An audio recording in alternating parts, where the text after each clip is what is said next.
Ignore chat. No, I'm just kidding. So, if you missed the first stream, it's on YouTube. This is a beefy game. We played for 5 hours and didn't manage to take down the Titanite demon over here. This camera looks like a different frame rate. Should all be 30 FPS. But, yeah, we died to the mini-boss twice.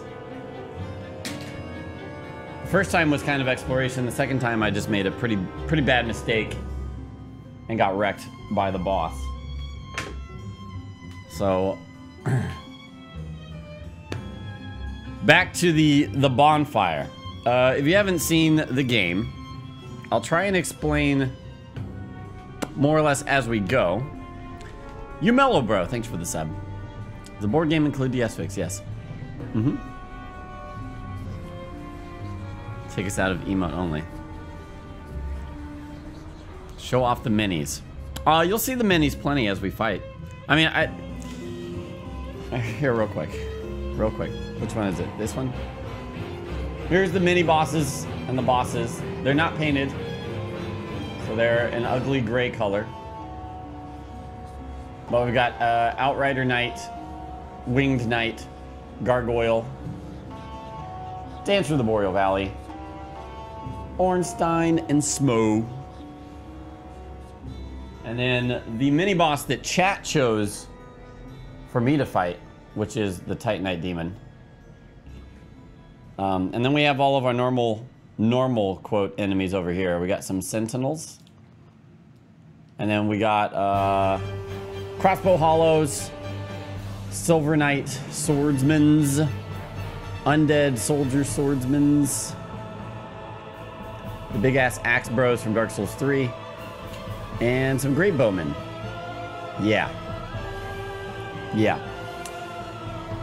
Do Orm and Smog come together? If you mean do I fight them together, then yes. They're one encounter. So last time I kept swapping between like bonfire music and selecting combat music or whatever, but we're just gonna let the OST play out and we'll go as we go. Because we're gonna start going through encounters and stuff faster so that we can actually potentially finish a game by either dying or completing the encounter. So if you didn't see the last stream, here's a quick breakdown. This is a bonfire tile. There's like an item deck, which we can pull items from. Spend souls to get items, or find chests to get items. This is where our souls would go. I don't have any right now. And basically we have a limited number of times we can die or rest at a bonfire. Can music not be Dark Souls 1? It will once this OST runs out, then it'll be something else. This is a 1 to 4 player game. And I'm playing it solo so we can have direct interaction with chat, talk about the rules. If you have questions, I'll actually be paying attention to chat.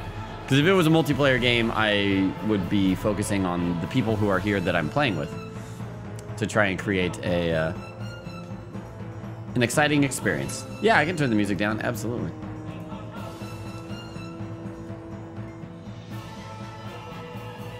There you go. All right, cool. So, anyways, we have a limited number of spawns at a bonfire, which is indicated by this dial, and depends on how many players you're playing with. Which, when you are solo, you can respawn at a bonfire 5 times, which means you have 6 total lives, but 5 respawns. And I have died twice to the Titanite Demon mini-boss, both times. He's gonna go away right now because we left off having just died to him, so rest in peace. And let me organize his things here. Oh, I see. There we go. I don't think there is dying to gravity, but there are traps So, like I said, or as I was explaining, what we do is we go from tile to tile, which these are kind of randomly selected at the beginning of the game, the beginning of each boss area, I suppose, because the goal is to get to a mini boss, kill the mini boss, then we flip and we do new encounters, and then we get to a boss, and if we kill the main boss, then we win. And I've died to a mini boss twice. So if you take a look at my character over here, I'm playing the knight, and last time we got pretty lucky early on, and we got a broadsword, which gives us some better defense and some damage. If these don't make sense to you, I'll try and explain them as we go. Basically, the middle here is showing how many black die I can roll or blue die for damage. And then the left side is a stamina cost. And in this game, you share stamina and health on one bar. That's hold on. That's what these little blocks are here. If I take damage, then damage comes in from the right with red blocks. And if I use stamina, stamina comes in from the left with black boxes. If the bar fills up all the way, we die. So that requires stamina management and not getting killed, obviously. We have one Estus Flask usage per bonfire sit, which just clears our full bar and resets that. We also have one usage of our heroic ability, which is symbolized by the pendant for some reason.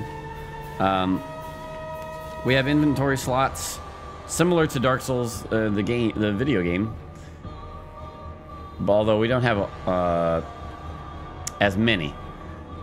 I've got a sword right now, and it has poison on it, which is actually really good, and you'll kind of see how that works. I have a shield, which is some decent defense. It's Eastern Iron Shield. And I also have a claymore with a lightning gem on it, which basically converts my damage to magic damage, which is harder for enemies to resist and damage. In most cases, anyways.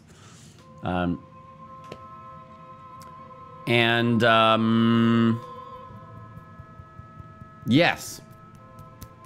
I didn't show off, but there are stats, as you can see. And, oh god. Rip. There are stats that you level, and weapons and armor and stuff have requirements, but there's no scaling. So I only need as many stats as I need to use a weapon, and there's no point in, like, if I don't have a weapon that requires it, maxing out my strength or anything like that. Because, yeah. But anyways, we're gonna jump into the game and go ahead and see what the combat is all about. Now, I do have an inventory here. Yeah. These are items that we have collected.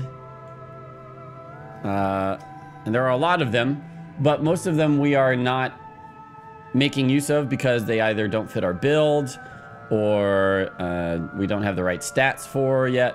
Like, we got Poison Mist, we got Fireball, we got Soul Stream, we got Halberd, Kite Shield, Pierce Shield, Sunless Armor, Sunset Armor.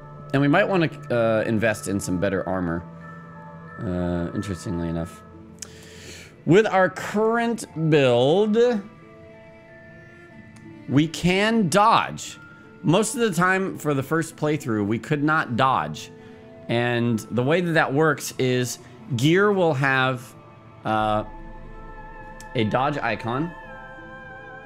This third icon here, if it will autofocus. If it will autofocus.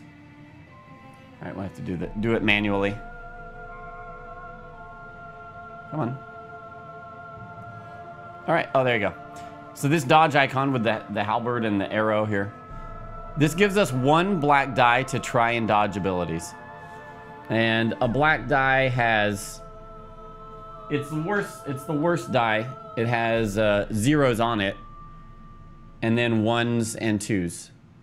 So it's low chance that you would roll a 0, but it's possible. And basically every attack from an enemy has a number that you have to match in order to dodge the attack. That's how dodging works. We haven't dodged in this playthrough at all yet. But we might be. We might be soon.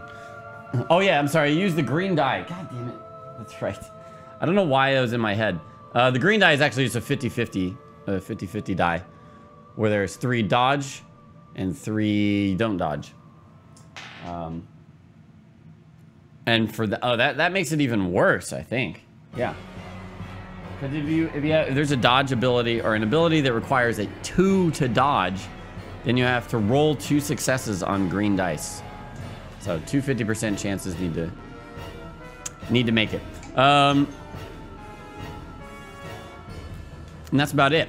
Last time we spawned these tiles, and the encounters will stay the same, just like they would in Dark Souls. We died, so everything reset. And as we jump into the tiles again, we're gonna have to fight enemies again. So let's go ahead and do it. We're gonna jump over here. I'm gonna move this camera so that you guys can see what all is going on. Standing on a thing here. Okay. This game takes up a lot of space, by the way, but it's super epic and awesome, and I've been liking it a lot. It is RNG heavy though. There's dice rolls that need to go well, and also items. Especially if you're playing solo, only a handful of items are, well, not a handful, but there are a chunk of items that are for my class or whatever. Yeah, does having multiple items allow you to dodge increase your chance of dodging? It allows you to roll more dice for dodges, yes. So theoretically, it increases your odds of dodging. Okay. I'll show you really quickly what an encounter card looks like, which they are randomly selected for each tile.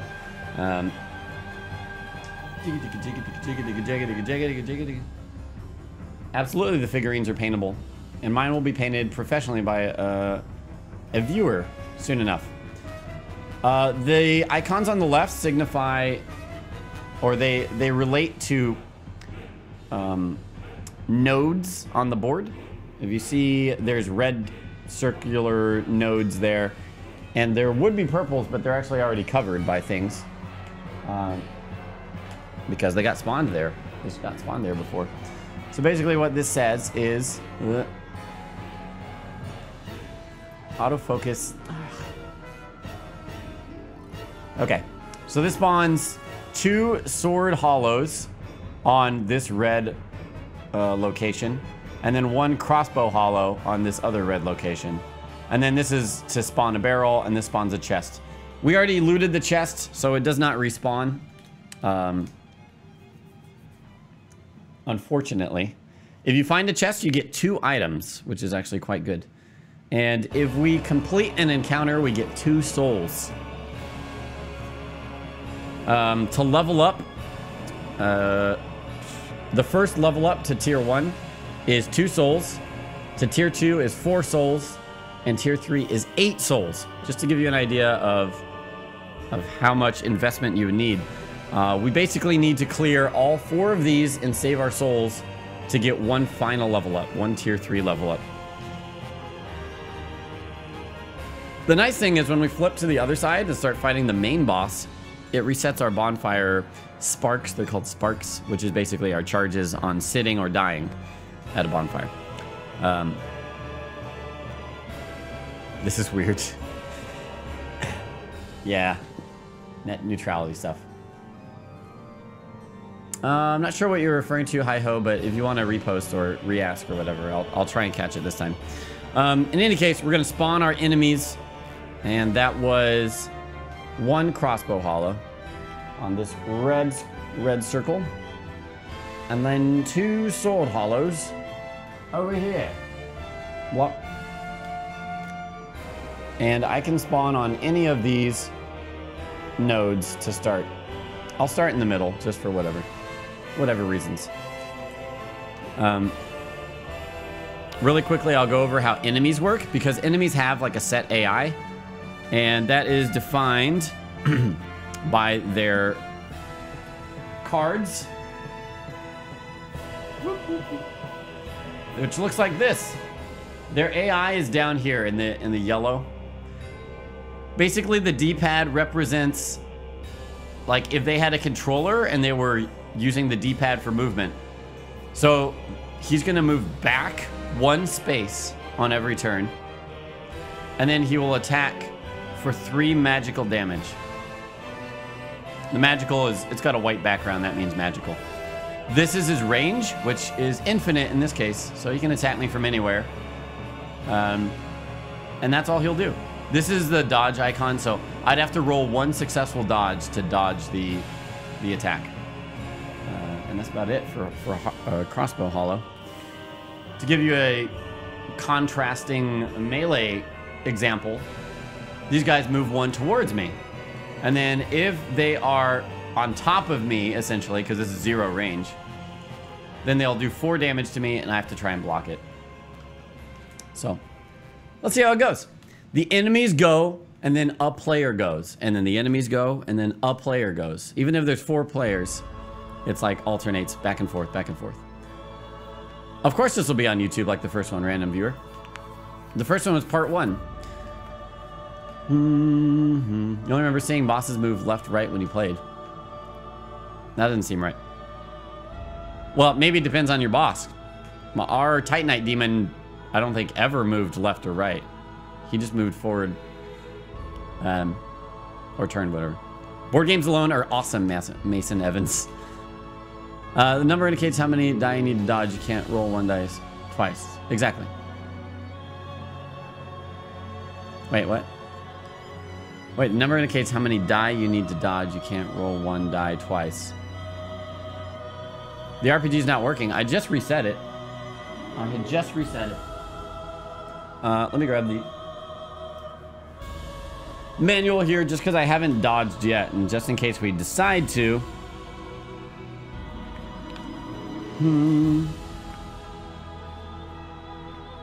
Whose music is this? I don't recognize it. Is this unused or something? Or is this like Guinevere's Chamber, because I would not hear beyond like the first 10 seconds of her music. RPG works. Okay, cool. Yes, the dodging has green dice. Where's the dodging? Combat basics. I guess dodging is not basic.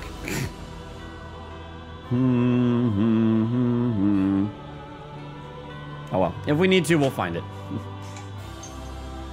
The symbol means the stream is saving. Do not reset or turn off the stream. Exactly. Okay, so enemies are going to go first. And the AI is defined by their cards like we saw. So the crossbow hollow is going to move any space away from me. I'll make him move there. And then he shoots me for 3 magical damage, which I can try to defend against. And the number of defense dice that I throw is dependent on my equipment. In this case, it's 2 black dice. 2 black dice. So I'm going to try and avoid as much of the 3 damage he's sending my way. Bloop. Perfect. 3 magical damage reduced. So no damage taken. Excellent. And then these 2 guys are going to move forward. Try and hit me, but they can't. So they don't. My turn. No, I'm playing solo, Harbinger. What rules? Does each class have its own board like that, or is there only 1 class to play as? There's 4 classes, and we would all be on the same board, not on their own board. Shield absolutely increases your defense die by 1 blue, which is has better results than the black die. So anyways, it's my turn. I'm going to move forward, which is you can get 1 free movement, and then if you want to, you can spend stamina to sprint extra spaces. As many as you want, but it costs 1 stamina for every extra space that you move. Yeah, I don't summon for Dark Souls, so first playthrough, obviously, I'm not summoning. Now we're gonna activate an ability on my broadsword for this attack.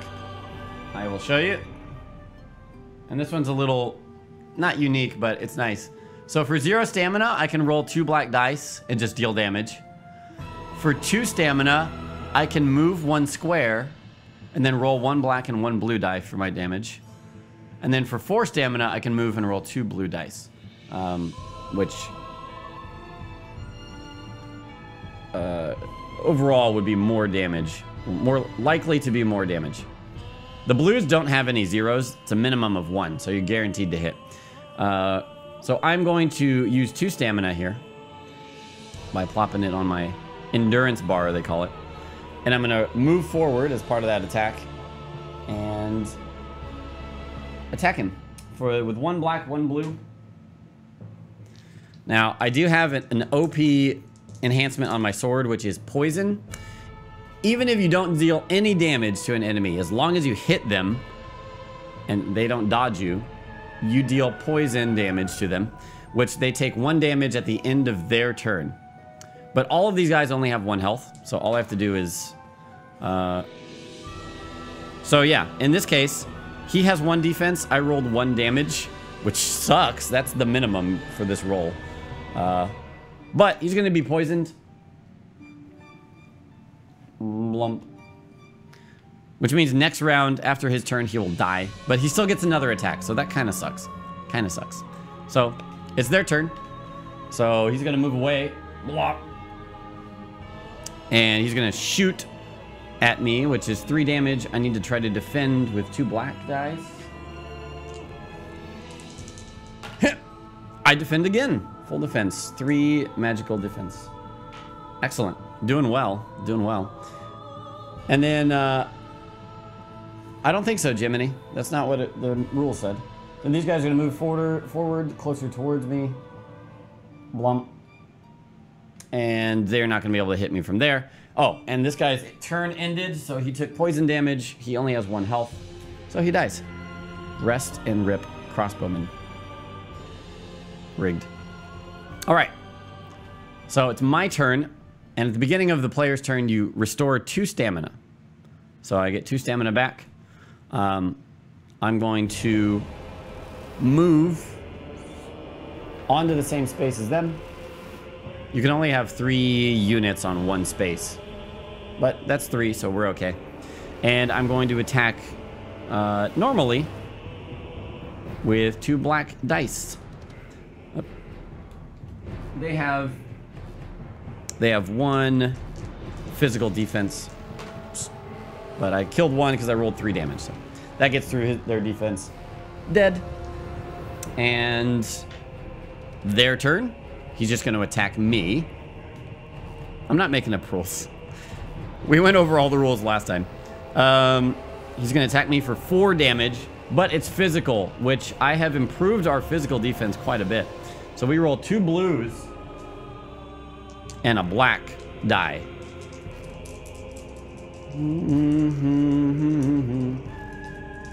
Hello world, it's Dave. How's it going? We can just ban all global emotes. How about that? Well, I haven't used any house rules. I've been going by what the manual says, unless there is discrepancy and we need clarification or anything like that. But we dodged 5 of that damage, or we blocked 5 of that damage, so we are good. No damage taken. Our turn again. We're gonna roll 2 black dice to try and kill him, or I can just YOLO and just blow all of my stamina, which guaranteed kills him this turn. Yeah, he's dead. So GG. Whoa. Light flickering. Light flickering. Plus no. So this guy dies. Encounter is done. Do you guys see the light flickering? I don't know. Can't tell. Encounter is done. We took no damage. We did awesome. At the end of any encounter, you heal all the way up to full and you restore all your stamina and everything.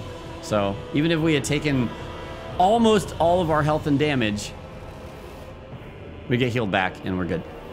Okay, it stopped flickering. Stopped flickering. So we're returning to the bonfire just to... So what I found is, here I earned 2 souls for that encounter, which is good. Souls are good. And we can spend 1 soul to purchase an item. Or we can save them and try to level up. And you can also spend a soul if you use your... There's a luck reroll token, which lets you reroll 1 die at any point. Defense, attack, any of that stuff. And you can pay 1 soul to refresh that at the Firekeeper and not have to sit at a bonfire, which is good. That saves everything respawning and all that stuff. The chest is actually already opened. We opened it last session. And chests do not respawn whenever you die or sit at a bonfire or whatever. Yeah, this basically ignores the existence of Dark Souls 2. So far, yeah. I haven't seen any Dark Souls 2 references. All the art is either Dark Souls 1 or 3. But... So I read a comment that said like they were going to go through all...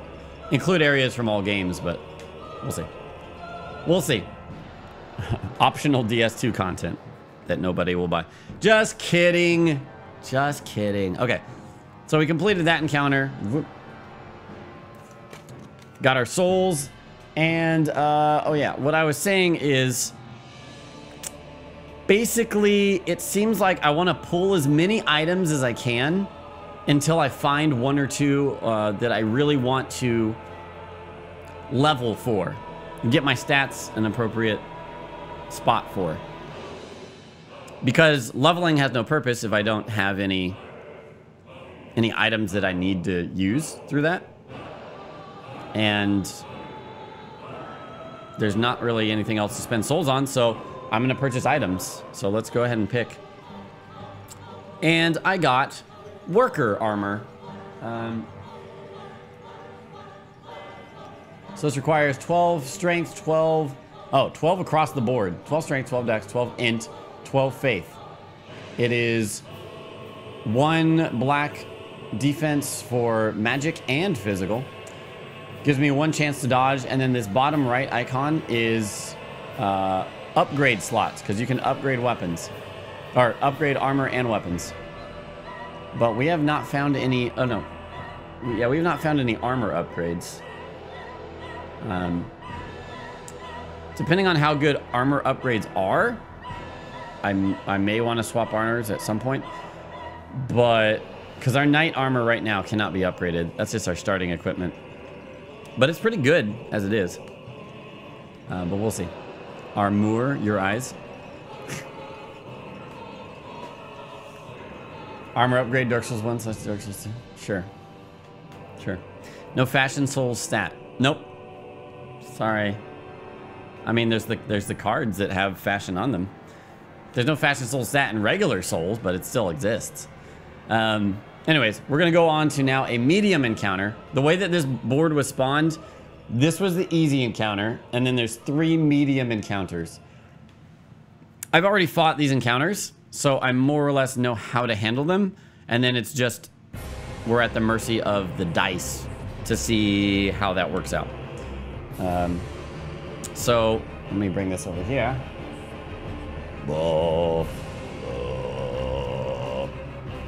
Okay. Someone used a fashion site to load up the character's looks. Hello, Bantam Warrior. How's it going? Oh, yeah, the last soul. Sorry, yeah. We're spending that last soul to buy an item. And that last item is a blood gem. Okay. So, blood gem. This, oh, wow, this is actually pretty good. This weapon attacks gain bleed. I don't have any open upgrade slots, unfortunately, so I can't put this on anything. But I believe hitting somebody with a bleed effect applies the bleed. And until the end of their next turn, I think they take double damage. If I'm not mistaken. When a model that... Oh, no, not double. When a model that has a bleed token suffers damage, it suffers 2 additional damage. Then remove the bleed token. So it's not... Oh! And it doesn't... Oh, no. They do all get removed at the end of... At the end of the round or whatever. Nope, never mind. Never mind. Bleed sticks around. When a model ends its activation, remove any poison, frostbite, or stagger tokens. So they keep bleeding until you proc it. That's pretty good. That's actually really good. But like I said, unfortunately, our weapons only had 1 upgrade slots and we've filled them. So we cannot take advantage of that. But, you know, maybe we'll find a better weapon that we can do that with later. In any case, we need to spawn this encounter here, which is detailed by this card, and is going to be one of these Axe Hollow bros here, and 3 undead soldiers with them swords and stuff. The Claymore has the lightning gem, yes, which converts all of its damage to magic damage. Okay. Is this pre-nerf Dark Souls 3 Blade? Yes. Yes. So they're going to get to go first, as always. Let me get their cards over here.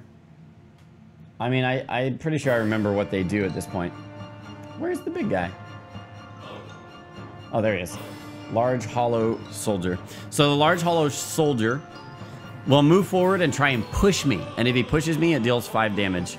And pushing is something that happens a lot in this game, and it can displace you. I can get pushed into these traps. These traps are randomly assigned when the encounter is first spawned, and I don't know what they are. When I step on a space with it, we'll flip it, and then we figure out what the trap is. But I should be able to avoid it entirely, so we'll see. Big axe guy goes first. He's gonna move 1 towards me and try and push, but he doesn't reach me, so he's gonna stay right here. This guy will move with him, and then these 2 move on top of me, and both of them will attack me. But I have really good physical defense, so yeah, we should be good. Should be good. They attack for 4. They attack for 4, and I defend with 2 blue dice and a black die. So I need to match 4 to not take any damage. Oh, well, there's a 2, and that's 5 total. Boom. No damage from the first one. Oh, shit. That's not a roll. And damn. Overkill. Well, over defense, more like. But yeah, I didn't take any damage from them. They're the only ones attacking, so now it's going to be my turn. I'm going to attack one of the nearby hollow soldiers, and then I'm going to run. Actually, so I can guarantee killing one and then break even on stamina.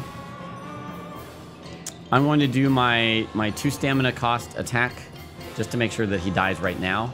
He would still die to poison, but he would get an extra round of attacking on me. So, but I deal 2 damage, so he dies anyways. And then I'm going to move away once. Dunzo. Blitzful Zen, thanks for the resub. Is this like D&D style? No. No. All of the enemies have a set AI that determines their actions. In a lot of in these simple enemies cases, it's pretty straightforward. Move, like the hollow soldiers is just move towards you and try to attack if you're on that space. Otherwise, nothing happens. But some of the other ones get a little more complex, and the bosses get quite a bit more complex. The AI becomes a deck of abilities that you draw from, and then you start to learn the boss's pattern, and then you try and figure out where to be to avoid their damage. Seath music. Okay, so they're gonna go.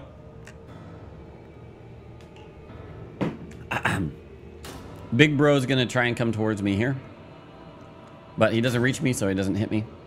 This guy will go here. He will attack me, but I'll just move this guy right now for whatever. And so 1 hollow soldier attacking me for 4 damage. I'm gonna try and defend. I'm drinking orange juice right now. You can move in any direction from where you are, correct. You get 1 free movement, and then you can spend stamina to move more if you want to.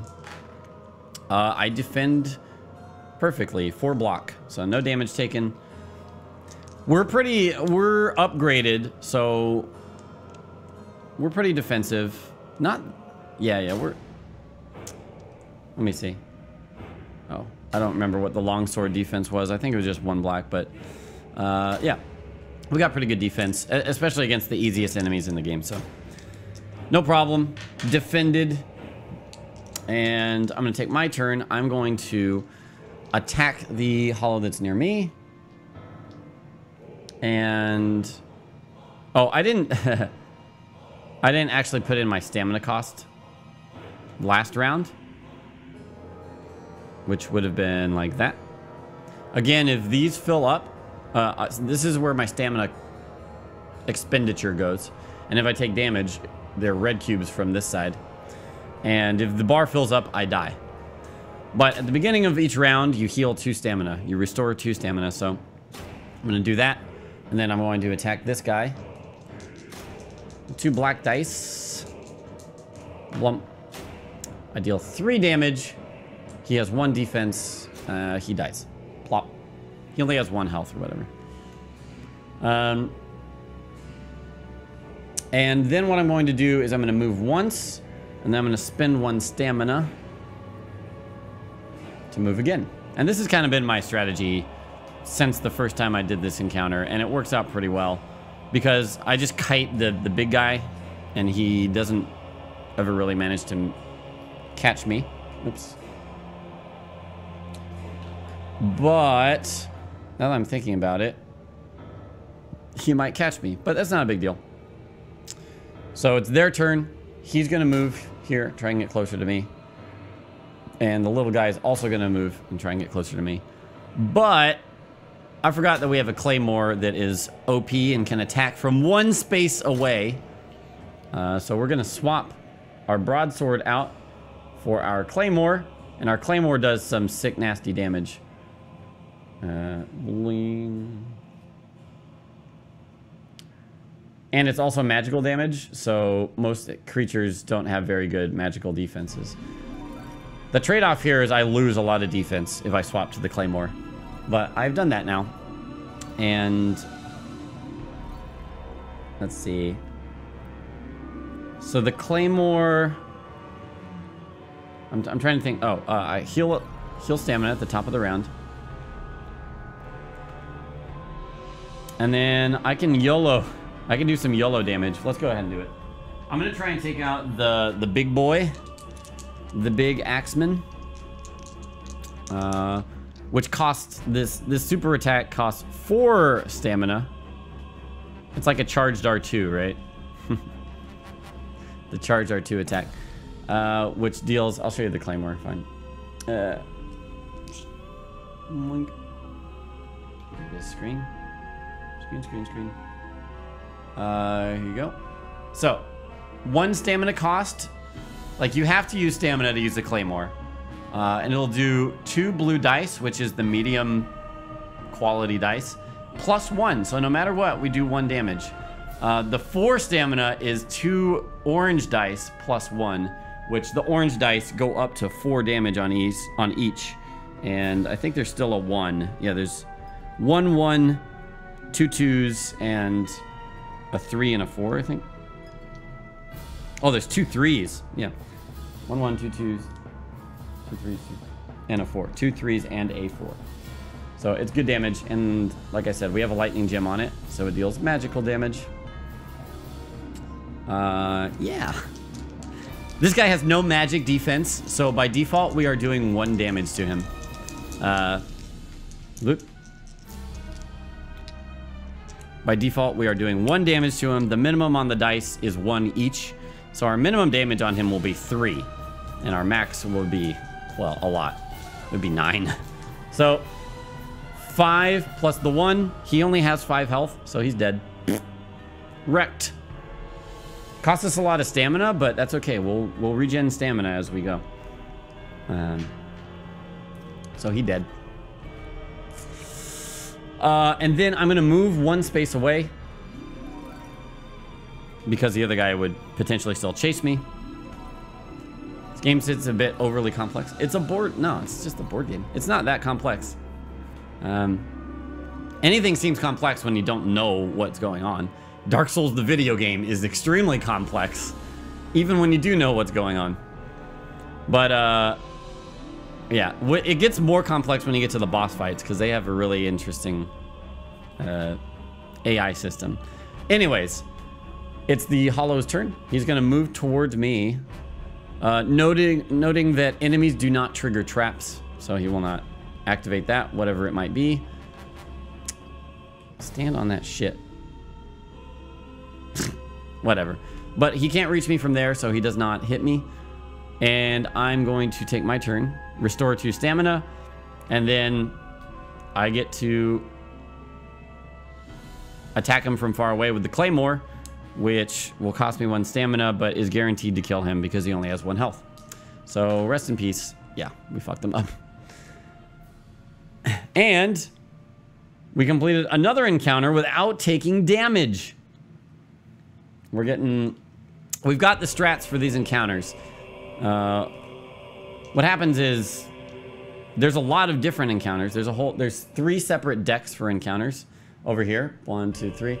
And there's like easy, medium, and hard encounters. And we did 1 easy at the beginning, and this was a medium that we just completed. So, doing good. No hit run, that's right. No damage taken. Yeah. Just wait. Just wait. Okay, so we're gonna get 2 more souls.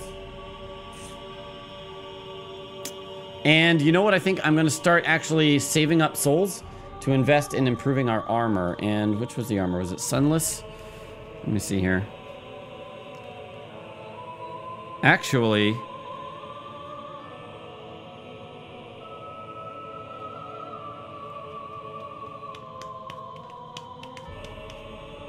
int. Okay, black. Oh, we might swap to black armor here.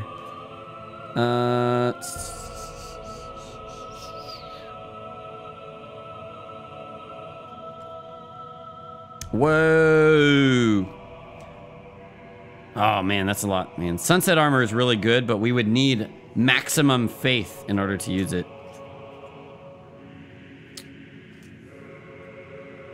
Exile armor is pretty good too, but no. Okay, let me double check here. Yeah, I think we're gonna work towards this black armor. I'll show you.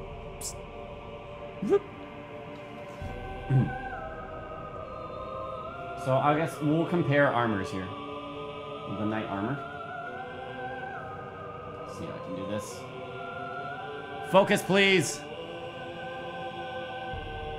Here you go. So the knight armor is what we currently have on the left. This means we roll 1 blue die for physical defense, and this is 1 black die for magical defense, which is the same on this armor. However, in this armor, we can get extra dodge potential, and this has 2 upgrade slots, which means if we finally find an upgrade, which for armor, you can find like rings, like you can get Chloranthy ring, or I don't know what other, all I saw was Chloranthy ring before. That can regenerate stamina faster and stuff like that. So additionally, leveling stats is not a bad idea in case something comes across that we want to use that you know, we would need those stats for. So we'll just need 4 souls for that. So we can equip that and level up after the next encounter. This is 1 to 4 players, this board game. So you can play it with multiple, and we are going to be absolutely doing multiple person playthroughs on this stream. However, I wanted to do a solo game so that we could go through the rules. There's a video on YouTube of part 1 of this game, which was five and a half hours long. And a lot of it was working through the rules, explaining things, showing off every single card, this and that, and it was really good. It was people had a really good time, and yeah, I'm really enjoying doing it this way. Once we finish the solo game, I mean, we might do more solo games in the future too, like trying to do challenge runs. You never know. You never know. Bray, I would suggest watching part 1 of this board game on YouTube if you're interested in figuring out how this plays anyways. Speedruns of this game? I don't think so. I won't do any. Anyways, we're moving on to the next tile. And the next encounter, I remember, is a sentinel. It's not a royal sentinel, just a regular sentinel. Sentinel. So this guy moves forward 1 space every turn and tries to push me. And attacks 1 square away for 6 damage. And he starts on... Is it the far back? Let me see. He starts on the far back, yeah. Now, you'll notice there's a barrel here. And there's a gravestone. Both of those block movement. The barrel you can spend stamina to roll through to break, and then it stops blocking your movement. The gravestone just permanently blocks your movement, as far as I know. Yes, you can die completely in this game. I've died twice. I think I have basically 6 lives on a single player game. All right. Sentinel gets spawned over here. And the encounter begins. So he goes first. And he's going to move forward towards me and try and push me. I'm not there. And then he's going to try and attack me from 1 space away, which he cannot right now.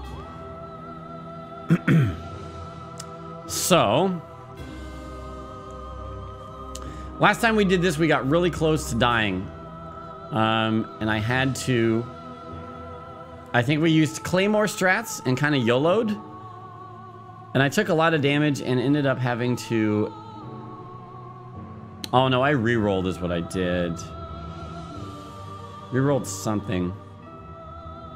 I expended one of... Oh, I used my heroic action, which helped me defend. But that was because I had the Claymore. So I think I'm going to take a more defensive approach this time. And keep... swap to my sword and board. Which I pretty much always try to do after each combat. Just because going in defensively is a better way to look at it, right? Right? I'm playing this exactly like I would play a Dark Souls game for the first time. I'm doing sword and board with knight and go entirely defensively until I know otherwise.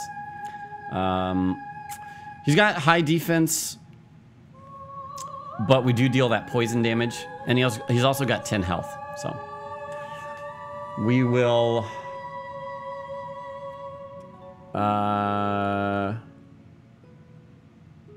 yeah, actually I can do this to avoid him hitting us on this turn.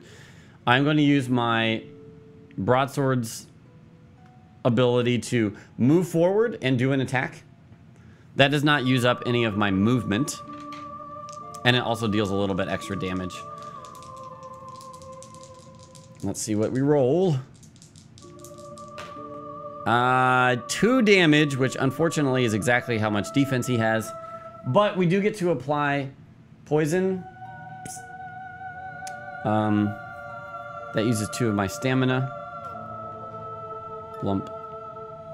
And then I can move once, and I'm going to use stamina to sprint an extra square. Just so he doesn't hit us this next turn. Oh, you're right. I was not range. That was range 0. I don't know why I thought I could do that. So in which case, instead of doing that, I have to move here. And then we'll just do the same roll for it. Do the same ability to charge in and hit him instead of doing what I was going to do. So we apply poison, and now we're sitting right in front of him. And I'm still not sure if this is correct. Somebody said that for an enemy that pushes when they start their turn, that they just push you off. basically kind of where you came from, and then they do their attack, or movement or whatever, which pushes me yet again.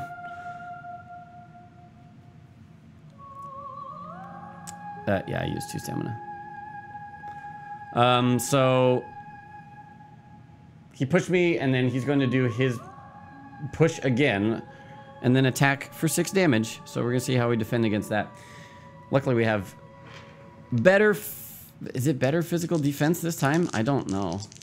It's good physical defense though. So 6 potential damage. Hopefully we can block good, because if we don't, that sucks. And we got minimum, so we're getting fucked by RNG this time. That's great. So we take 4 damage. That is shit. Dun, dun. Great. Great! Okay. And then it's my turn. I restore 2 stamina at the beginning of my turn. You can see spinning circles. Do I need coffee? No. I'm good. Oh, he takes 1 poison damage because he... No. Because he was poisoned at the end of his round. All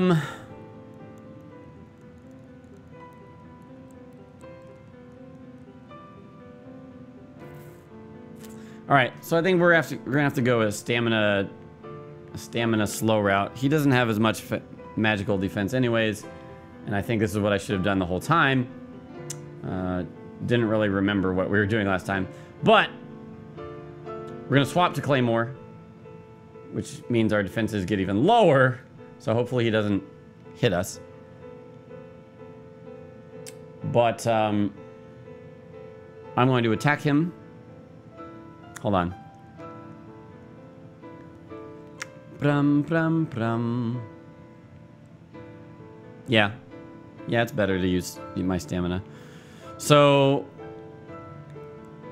we're gonna attack with, we're just gonna do a normal attack with Claymore from 1 space away. Which gains 1 extra damage, which actually automatically bypasses his magical defense, which is good. So, faces the place. Something like that. So we're gonna roll for damage. 5, great. +1 is 6. He blocks 1, so he takes 5 damage. This is a way better strategy. Alright,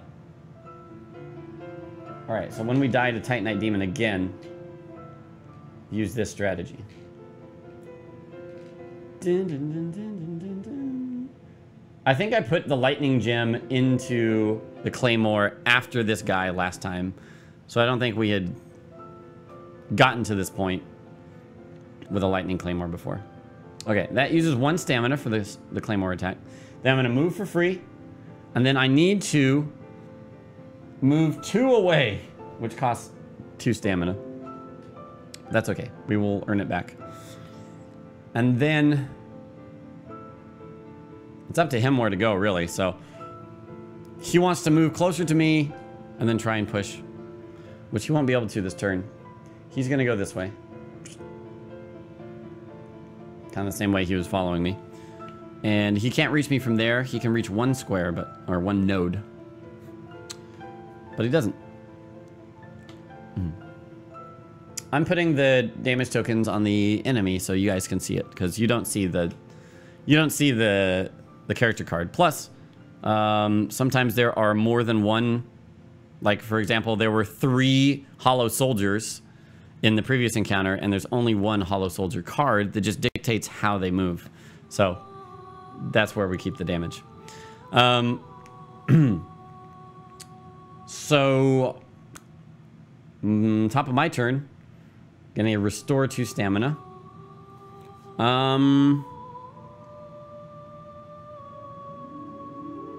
So he's got 6 damage on him. He's got 4 health left. I'm just gonna play it safe. We could YOLO, but oh wait, fuck. I think we have to YOLO. We don't have to.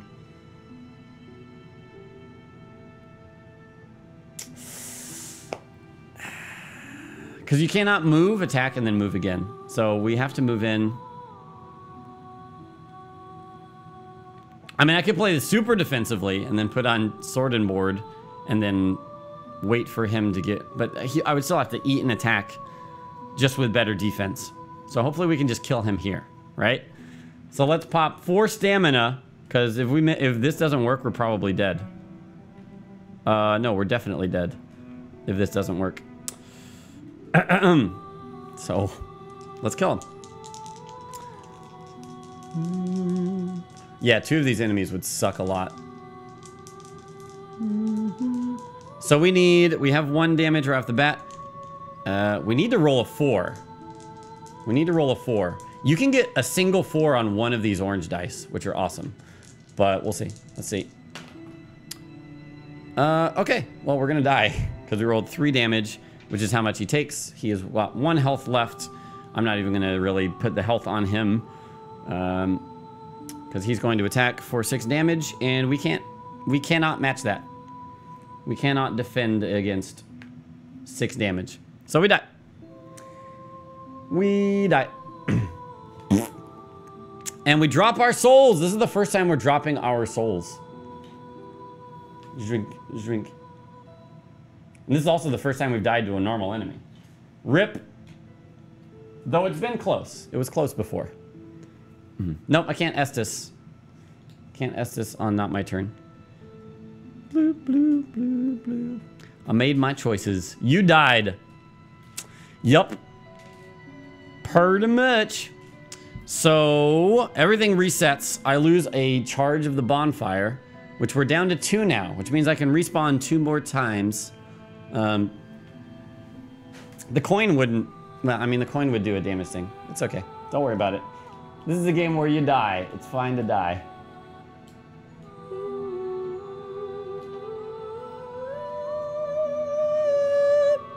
I'm not sure that you can actually... I need to double check.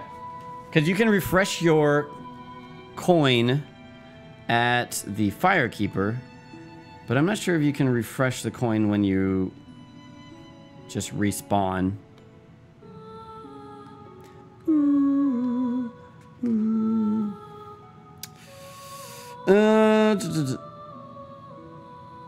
Yeah, okay, they are ready at a bonfire, so just making sure of that.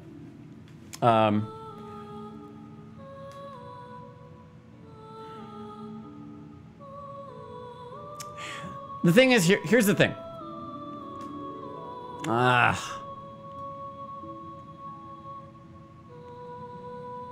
Okay.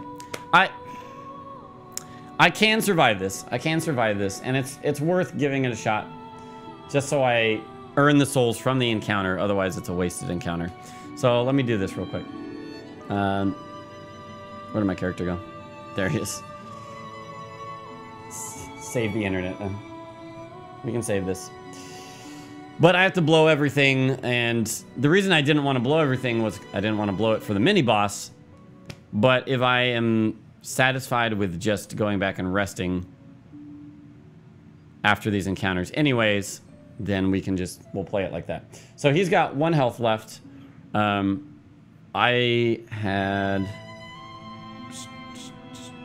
used 4 stamina here, and I had taken 4 damage. It's still going to be really tough, but we can do it. It's possible. He's attacking. I can't use my Estus. You can only use your Estus on your turn. But we'll blow all of our cooldowns and see if we can survive. So he would be dealing 6 damage. And he would be pushing us also. He'd push us, and then he would do his attack. Yoink. Estus. So,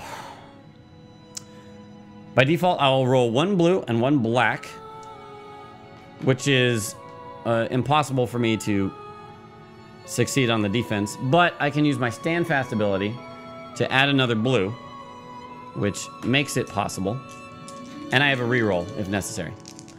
So we'll see. Blim, blim, blim, blim. Guys, let me play the game. It's okay. If I want to punish myself for taking a chance, I'm going to do it. I'm not min-maxing this game at all. I'm playing it like a Dark Souls game. Which it is. Boom! So 4.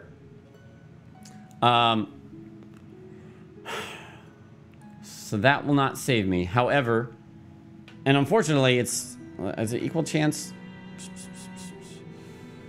Okay, 33%. No, it's actually better to reroll the blue. So I'm going to reroll the blue die. With my reroll, plop. And I need to roll. Oh, I need to roll a 3. Never mind, never mind. I'm rerolling the black die because this has 2 2s. Yeah, so we got a 30% chance. 30% chance to survive this. With all of our cooldowns blown. Except for our Estus, of course. Blump. And we don't. We still take the 1 damage. Rest and rip. Alright. At least we tried. I could have also tried... No, I couldn't have tried to dodge. Not with the Claymore. Rip dumb. Question mark? Dumb, when do you leave? Are you leaving soon? Was it Friday or something? Or sometime this week I remembered. Dumb is going to become a seaman. Leaving tomorrow. Best of luck to you, Dumb. When might we see you again? Will you have any access out there? I don't know. I don't know.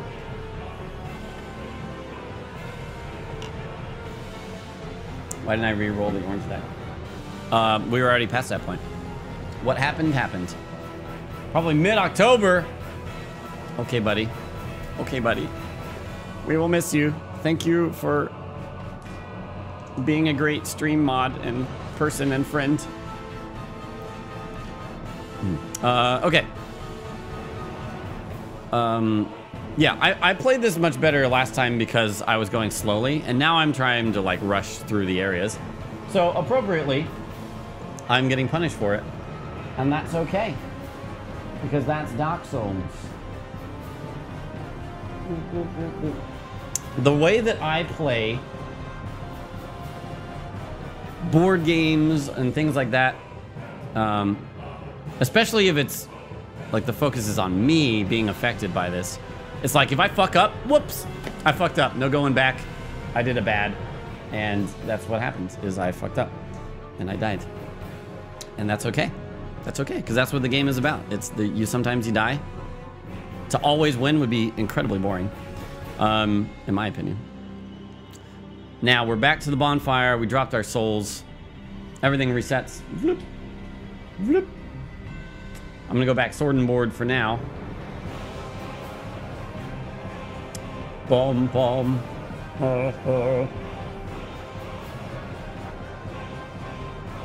What music is this? Wait, I kind of recognize that. Oh, I can't even... Oh, it was Sanctuary Guardian. No wonder I didn't recognize it. I don't know. I couldn't tell you how one part of that song goes. Okay. So, we died. We're going to reset, and we're going to do these encounters real quick and try and catch back up so that we can earn souls, get our previous souls back, and then improve ourselves from that. Hello, Bifer. Beefer, how's it going?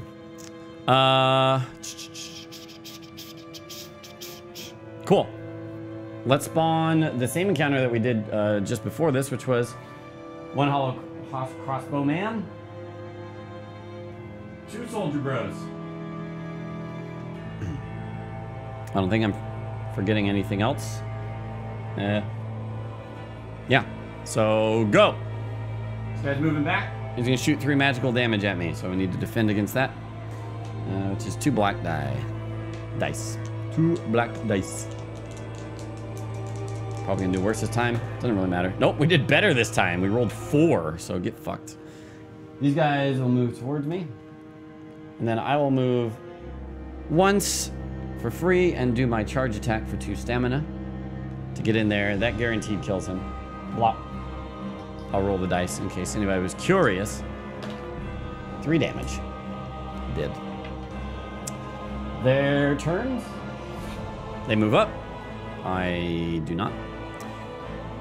Back to me. Restore my stamina. And yeah, I'll do my special attack again to move in.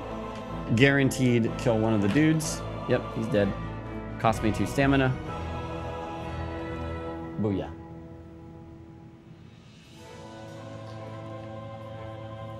How's how I like to roll? So many cameras, you don't know where to look? Okay, well, there, look at that. Because this guy's gonna attack me. Rawr! For 4 damage, 4 physical damage. And I'm gonna roll that to see if we defend. We do, no problem. No problems at all. And then on my turn, I'm going to restore my stamina. Do my special attack again. Guarantee kill him. And 2 souls. That's way more easily obtained than the other ones. So farming the easy encounters just seems like, yeah. Okay. So there's that. Do I? No, I'm not gonna buy anything.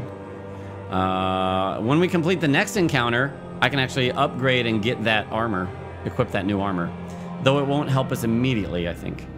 Yeah, it won't help us immediately. Oh no, if we want to dodge the other guy, we could.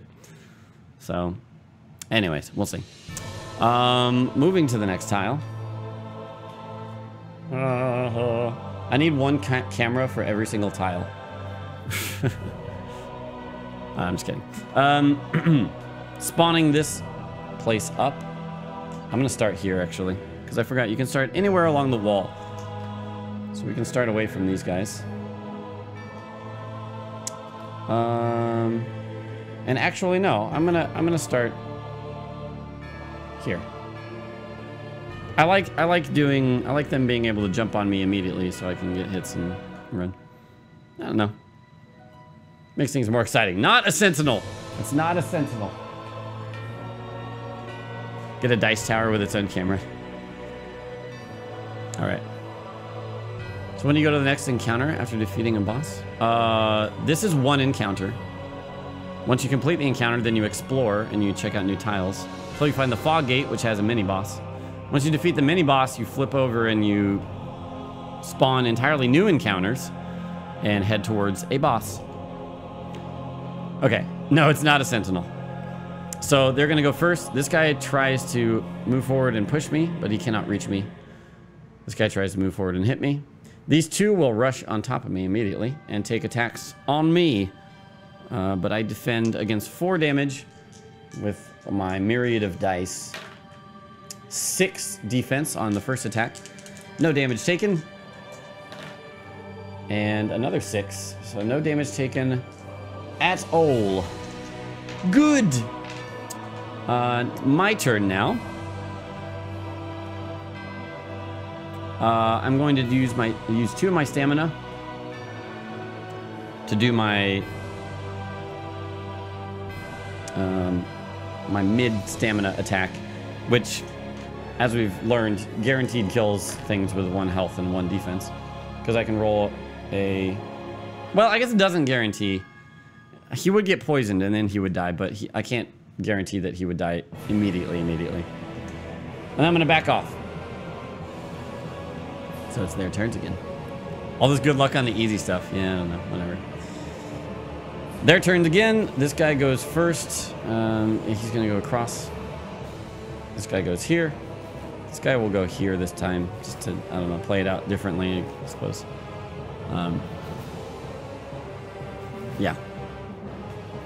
Because you basically get to choose, like, since they're equally as close, you can kind of meta it that way, but I don't really. I don't want to move them in a way that the combat becomes easier, even though that's part of it. Like, nah, no, I'm good. That guy's going to attack me, and I defend against 4 damage again. Why is music flipping out? It's not. Try refreshing. Twitch has had issues with that lately. 4 damage blocked. Perfect. Beginning of my turn. Restore stamina. And since I'm going to plan on running this next turn, I'm just going to do regular 2 black dice attack here. 3 damage. Kills him. Whomp. Alright. And then I'm going to move once for free. And then spend 1 stamina to move over here. And then on their turn, this guy will move here. This guy will move here, I suppose. And I'm holed up in a corner. I'm going to try and wreck this guy from a distance, though. With our Claymore. So equip the Claymore. I'm not the biggest fan of shifting these back and forth, although for reminders it's okay. But when you have a bunch of upgrade pieces, it's like trying to keep everything together and then put the shield and then blah blah blah. It would be less noticeable if I was playing with more people, but since every turn if I'm choosing to swap back and forth, it becomes a little more tedious. Okay. And we're going to Claymore this bro. 4 stamina attack. I heal 1. But then we go up to 4 to smack this daddy-o. Real nice and good.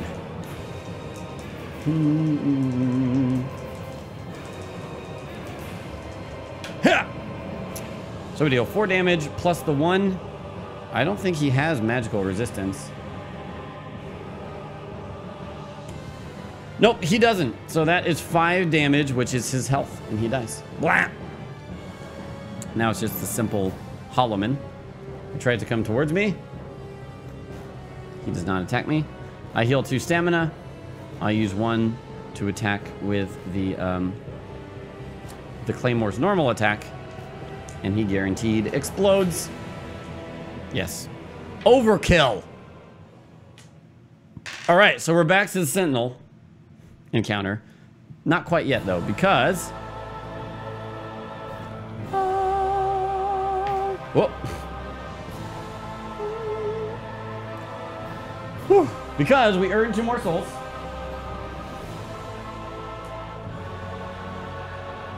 Which I'm going to immediately spend. I don't know why I'm taking them from over there. No, the hollow soldiers and stuff do not run away. If you're talking about them. They have a set AI, which involves moving towards me and hitting me. The soldiers in particular. Other guys have different AI. Okay, I remember now. So, we spend 4 souls to level up our... Faith, was it? Let me check the armor. The black armor requires... No, it's 20 int. So, we level up int for 4 souls. It's 8 to get to the next level at that point. But we have black armor now, which doesn't give us better defense immediately, but it can be upgraded twice. Phone. The knight armor cannot be upgraded, so this has more potential. And it does give us 1 additional chance to dodge an attack, which is going to be, I think, really helpful moving forward.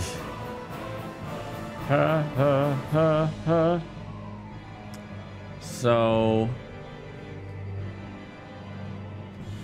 oops. You might be asking why I don't always dodge or something, but dodging does use stamina.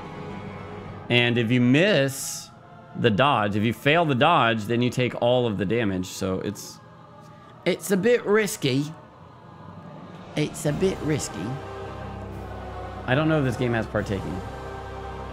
Not that I have seen. There's no rule for or against partaking. So I couldn't tell you. Yeah, we got better fashion now. Arguably, if you don't like the knight set, I guess. Okay. So we at least made use of some of our souls. We're going to move into the next encounter, which is the Royal Sentinel. Well, not royal. Just regular type. Just regular type. Which we spawn a sentinel over here. And clear our cubes, of course. Now, I would love to get through this encounter without using any of my cooldowns. Though I can use a lucky coin, and I can spend 1 soul to reset the lucky coin. So that could work.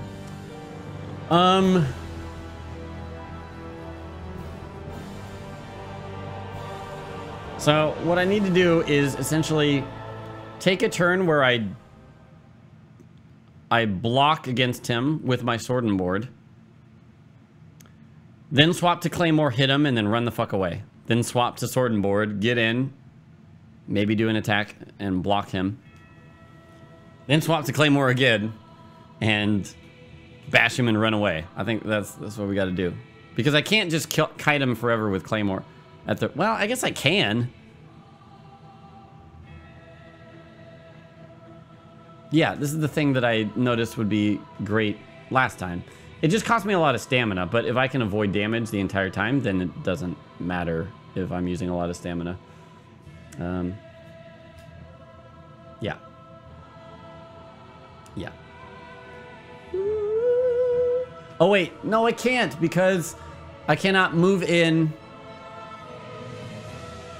attack, and then move out. It does not cost an action to pick up Solios. We just go there and retrieve them, as far as I remember. I'll double check.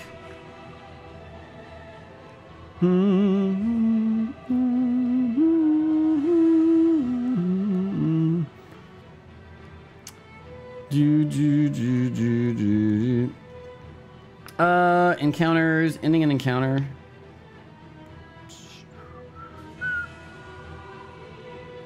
Character killed, the party is defeated. When the party is defeated, place all characters on the bonfire tile. Place all soul tokens from the soul cache on the node where the character was killed. To retrieve souls, one character must move onto the node where the souls were dropped. That's it. Yeah, we don't need to do an action or anything. I could try dodging now that we have the black armor when I have the claymore. But, again, if I fail a dodge, that is 6 damage. So, and dodging costs 1 stamina. So even if I had a completely clear bar, if I fail the dodge, that's 70% of my endurance right there. And if I fail a dodge again, I'm absolutely dead. So dodging with the claymore is extremely risky. You cannot parry in the board game, no. So let's go ahead and do our turns. He's gonna move. And he can't hit me from there. And then I'm going to move here. And retrieve my 2 souls. Whoops, wrong camera. Retrieve my 2 souls there, and... Oh, I want to be on sword and board here. Thus was my intent the whole time. Okay. So yeah, because I can't move in, attack, and then move out, I can't just permakite him and never take a hit. So I'm gonna stay where I'm at. He's gonna move and try and push me. He doesn't push me, but he does do an attack for 6 damage. 6 damage, correct. And I'm going to try and block with all of my physical block, which is a lot.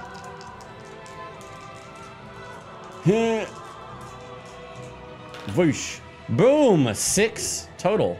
So that's a full block. See, this is how we do it. All right. Now it goes back to me. Goes back to me. And I'm going to do the full YOLO attack and then run away.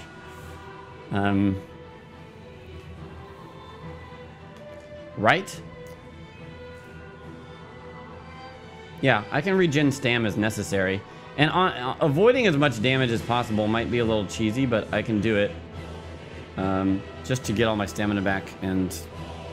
yeah, just be full. This isn't really YOLO because he's not going to be able to hit me after this. So, costs us 4 stamina. But, oh, well, I'm swapping the Claymore. That's why it's 4 stamina. Get out of here.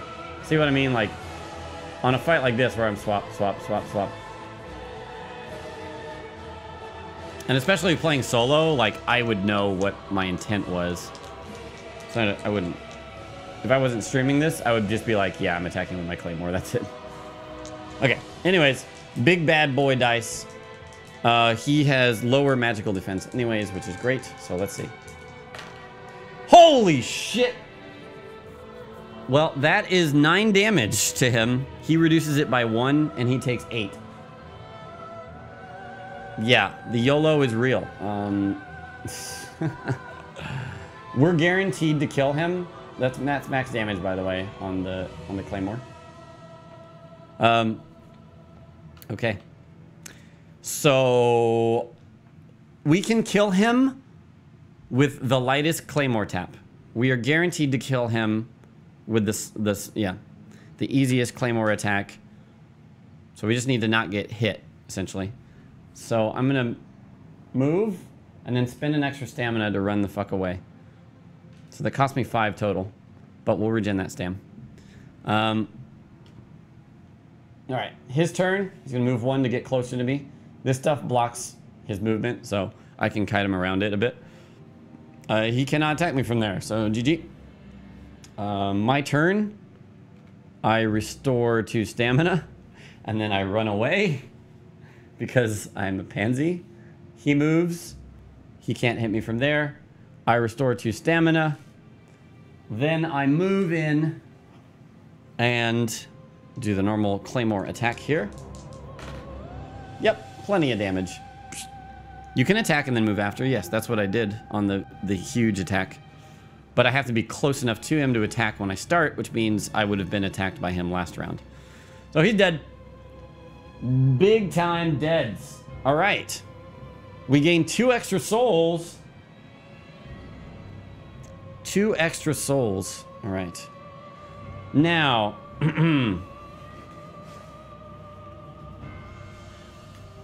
I have 4 souls total.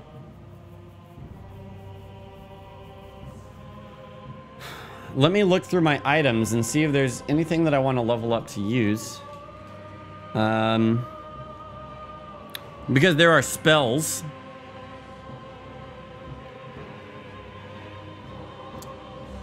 Oh, hey, I have enough intelligence to use Soul Stream. Which I can attack from 4 spaces away. I don't think we could effectively kite the Titanite demon.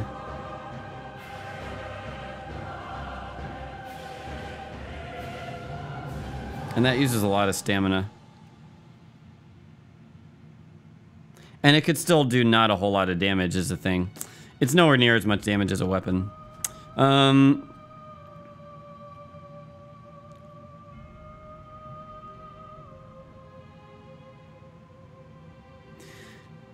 Now, Fireball could get us more DPS. However, if we wanted to use Fireball, that would take place of our shield, which means we would lose that defense. But we could have Broadsword in one hand and Fireball in the other. And that allows us to attack with the Broadsword and then cast Fireball if we want to. Which is magical damage, which is good, but...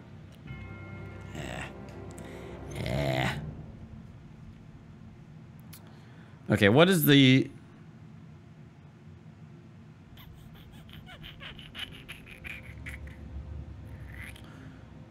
Sunless armor, no. No.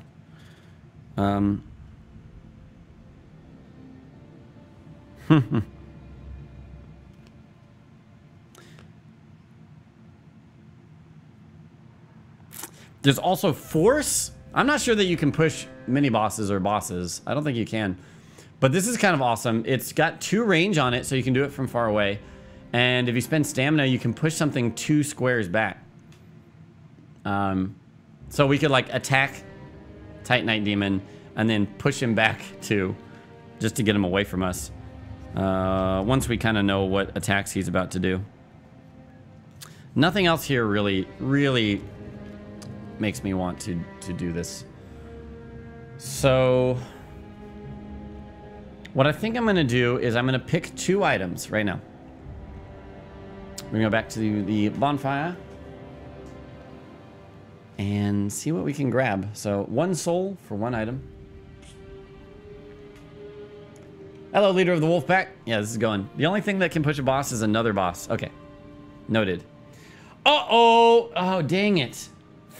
Well, so we got a Titanite shard, which is great, except that all of our weapons are currently full on their upgrade slots.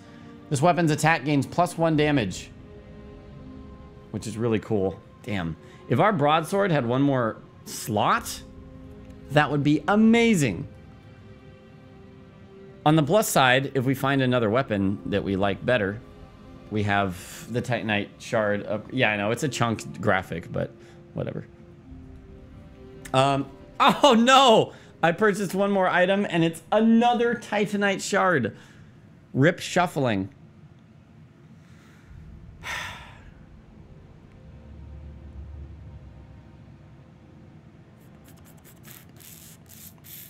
Okay, this game is amazing solo. Incoast main. Incoast main.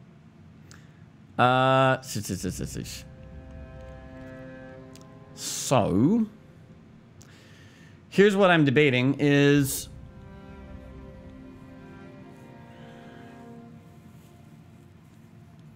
I want to have basically no souls when I go into the boss, so I don't have to drop them there, so I can make use of them.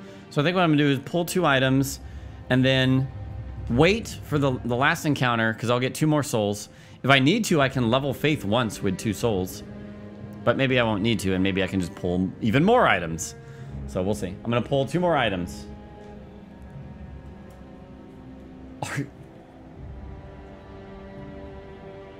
It's another Titanite shard. I swear I shuffled these, but apparently not well enough. And then I'm spending my last soul for another item.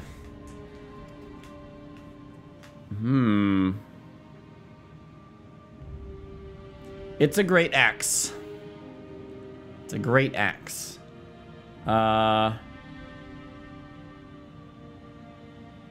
Interesting. We can wield this right now. It has 2 upgrade slots.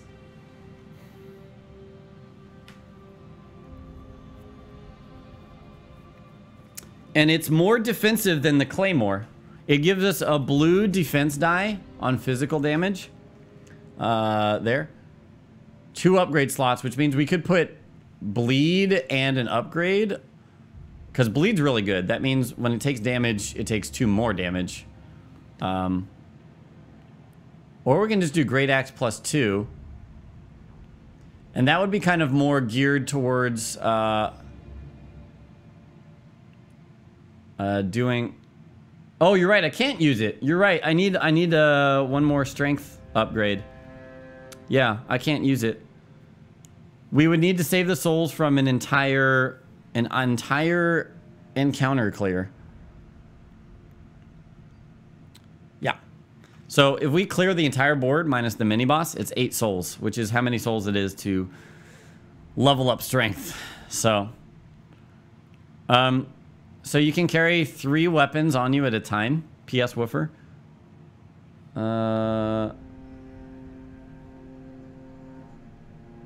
Which I am currently doing. And in the middle of an encounter, you can swap between them. But you have an inventory at the bonfire that has unlimited capacity. So once you finish an encounter, you can come back and swap out any gear or whatever. Is there a 2-hand mechanic? In the sense that you can only 2-hand. Like, you can't two-hand a one-hander. No. There are two-hand weapons and one-hand weapons, and that's it. Oops, black armor. Now, none of these are frickin' armor upgrades, which is really disappointing that we haven't found any yet. Because this black armor is sitting here with 2 upgrade slots.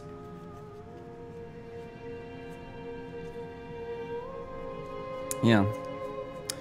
Yeah, so I think what we want to do is actually keep pulling items to find armor upgrades, because that could potentially change the game. I fixed the armor card. Well, a little bit. It was bad before. Anyways, yeah. Let's move to the last encounter. Blump. Which is...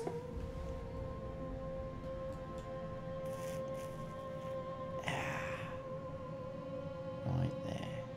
Yeah. The last encounter is... I think it's 2 silver knights and a big boy. A big great axe dude. This guy goes here. I think I wanted to start here, actually. Because you can choose any node alongside the wall with the door that you entered the room. And the Silver Knights are not as bad as you would think. They only have 1 health, which is kind of interesting.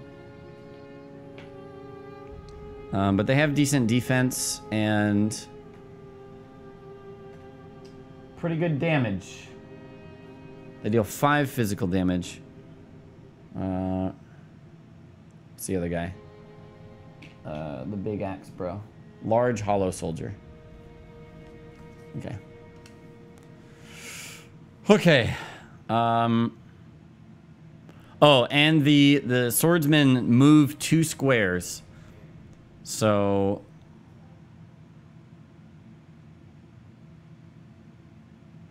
let me think here. Is this right? Is this what I wanted to do? 1, 2. Yeah, okay. When you get pushed, you can move to any node, any adjacent node that you want, basically. So, oh yeah, clear stamina and stuff. So what I'm gonna do is, the Silver Knights go first. They have a higher priority or whatever, and they move twice and they try and push me. Oh, they push me with their attack is what happens. So 1, 2, and then he's gonna attack me and push me, whoosh, like that.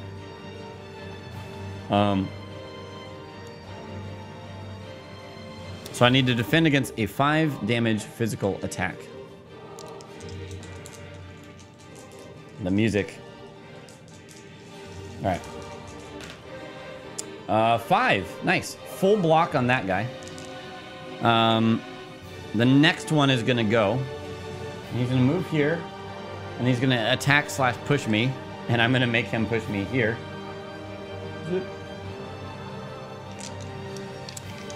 Yes. And then I have to defend against him again.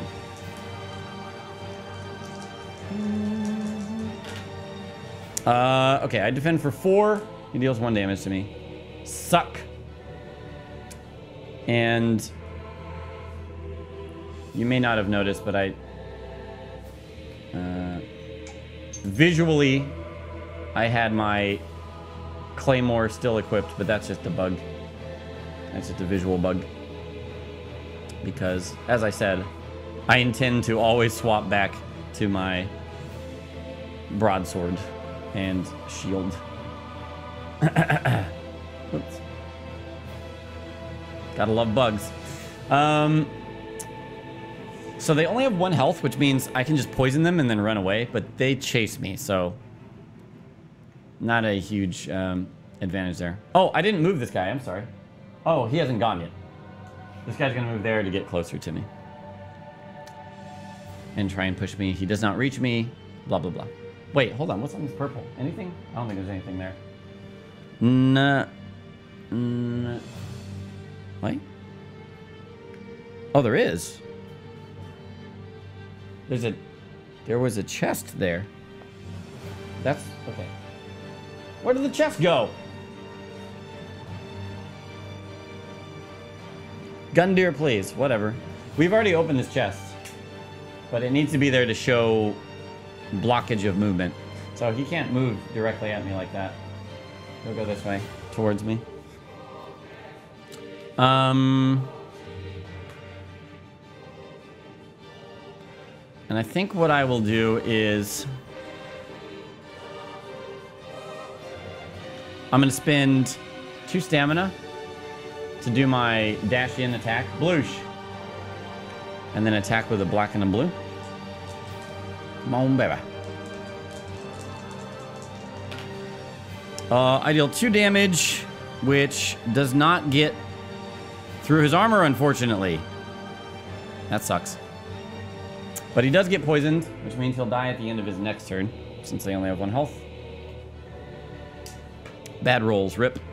And then with my movement, I will move here.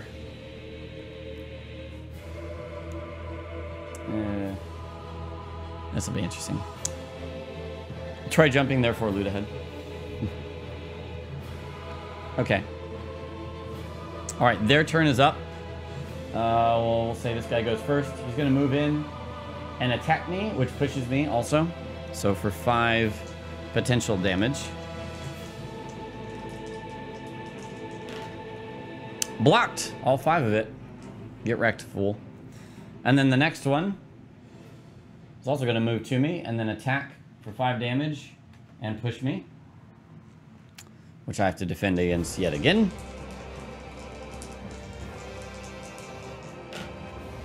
Damn! 7! Well, we're getting good defense rolls. That's good. So I didn't take any damage from them. And this guy moves in to try and do his thing. This guy dies because he was poisoned at the end of his turn. Rip.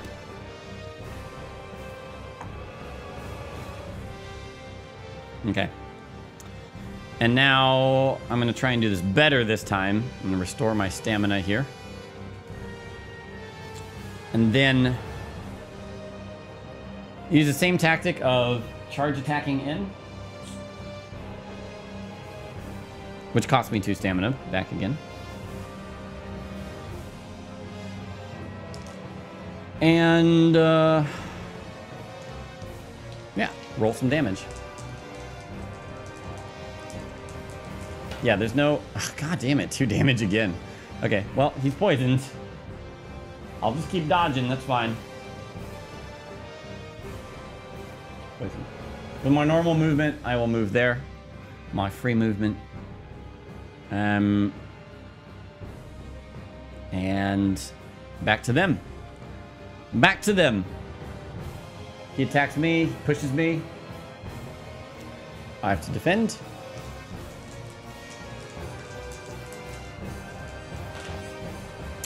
Alright, I took 1 damage this time. Whoop. Okay. And then he dies. Rip. Good. This guy's gonna move to try and push me or whatever, but he does not. And at this point, I think I can swap to Claymore, no problem. Zoop. Zoop. Swap that Claymore in. Ha ha ha ha ha ha ha ha. Ha ha ha ha ha.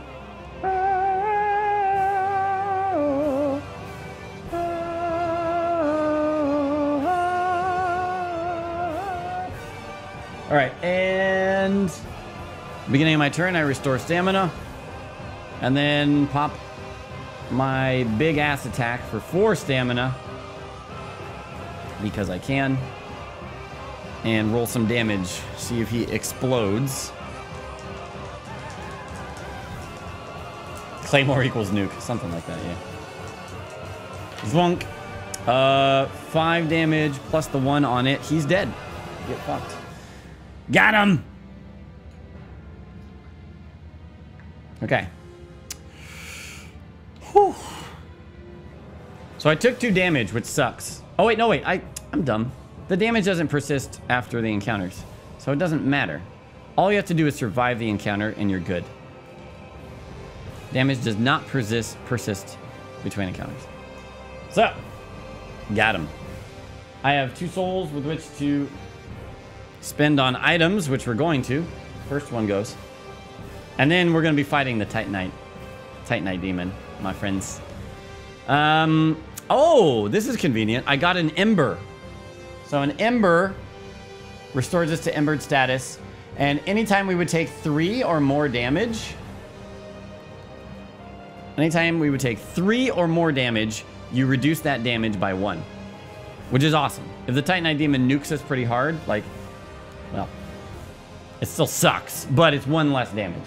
So that is helpful. And we signify that by putting an Ember icon on our card.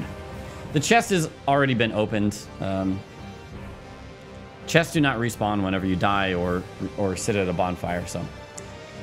Unfortunately, we cannot acquire those goods again. But I am spending my last soul to purchase one more item. And it's another Titanite shard. Another Titanite shard.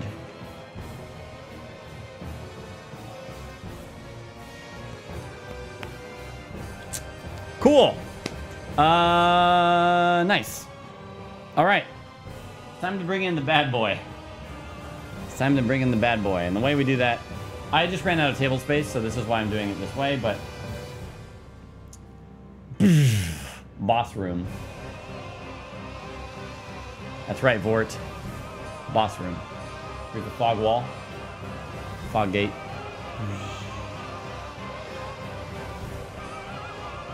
And bad boy Titanite demon joins the fray. As well as myself. Let me... There we go. That's good. And then I can start on any of these nodes. So I'll start here, I think.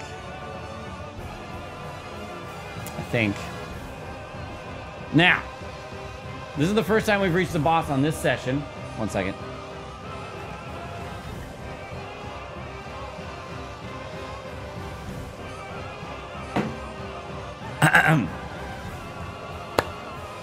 Okay.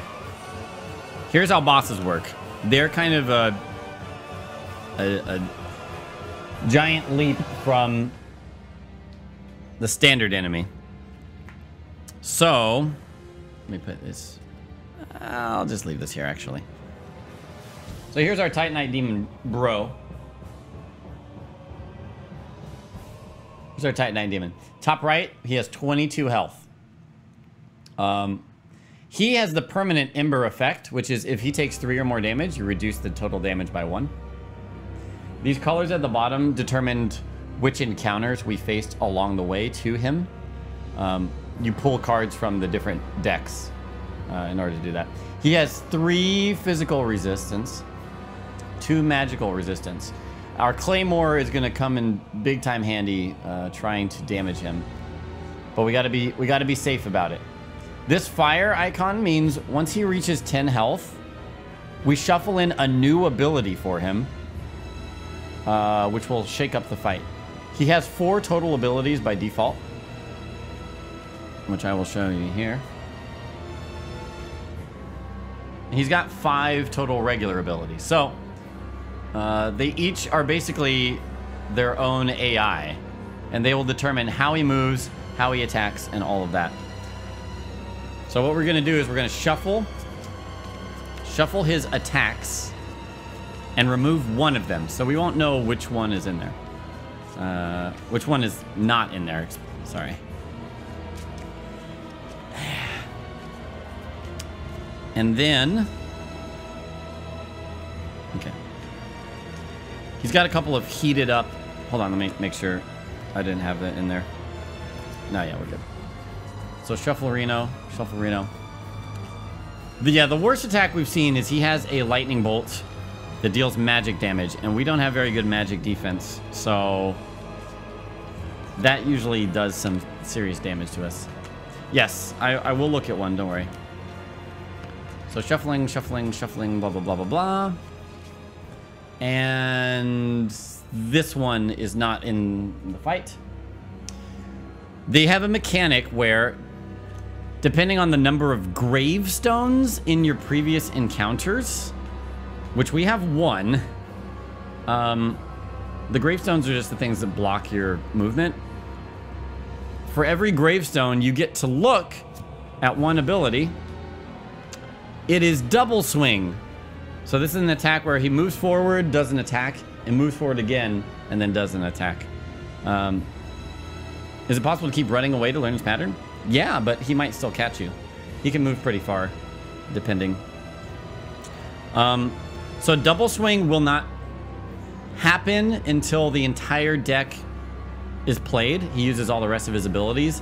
Then the abilities reset, but they're in the same order. So you know what order after the first time he's going to do his ability. So you need to remember and be like, okay, he's about to do his tail whip or something, so I need to get away from him. Blah, blah, blah. So I'm going in with my sword and board.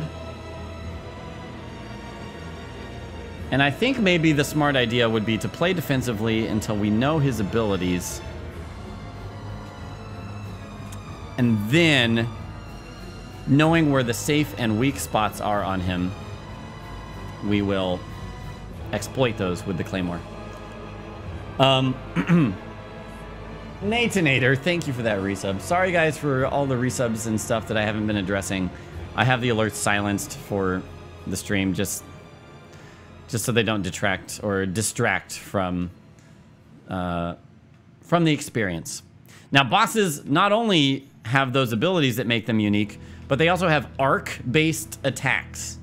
So if you look, there's like 4 lines on the base, and the cards will tell you which arcs of him the attacks hit. So maybe if he does a tail whip, like the back 3, his left, his right, and his back arc will take damage, but his front will take, anybody in his backwards arcs will take damage. But if you are attacking his front arc on that turn, he will take an extra die of damage. So remembering that and exploiting that to our best ability will hopefully help us succeed. So, without further ado, let's let the Titanite demon go and see what ability he has first. It's Tail Whip. It's Tail Whip. So Tail Whip dictates that he moves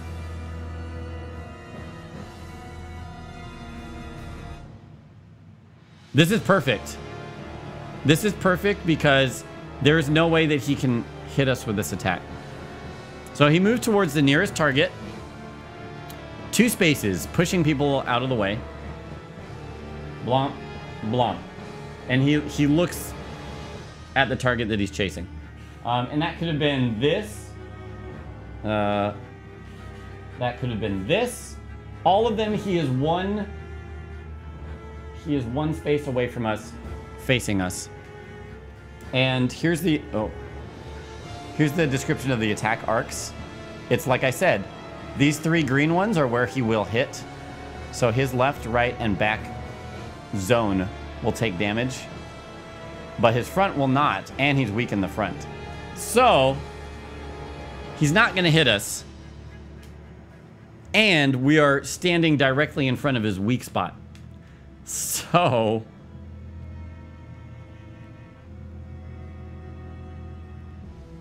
I think we're going to blow him up. It has 1 range, but 1 range in those directions, which are not, does not apply to us because we're in his frontal arc. I don't know if I want to drop all of my stamina on this and blow. I'm definitely going to attack him with the Claymore, so that's going to lower our defenses, so it's a little scary. But we are going Claymore. Boop, boop, boop. The thing is, remember, he takes 1 less damage if we deal 3 total damage to him. But chances are we're still going to deal 3 damage to him, so we might as well bump that number up as much as we can. And then, yeah, because lesser attacks, the more attacks we do, the less efficient it is. So, let's do it. 4 stamina. 4 stamina. And we have an Estus Flask, which will allow us to completely heal our endurance bar, which removes all stamina used and all health used. And we can attack him from right here. So we're also attacking his weak spot, which allows us to add an extra black die for damage. We deal magical damage now for the first time, which he has less resistance to. He blocks 2 magical damage. So let's see. Hi, Marinico. Thank you so much. All right, let's see. Hoi, oi, oi, oi, oi. Come on, max rolls. Max rolls. Not bad. 6, 7, plus 1 on the Claymore is 8. He has 2 resistance, which is 6, and he takes 1 less damage for attacks over 3, or 3 or higher. So he takes a total of 5 damage from 22 health, which brings him to 17.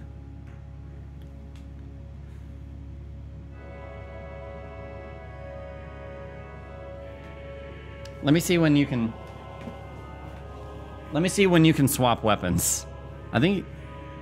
Can you do it multiple times per round? Because if you could, then I'd just swap back.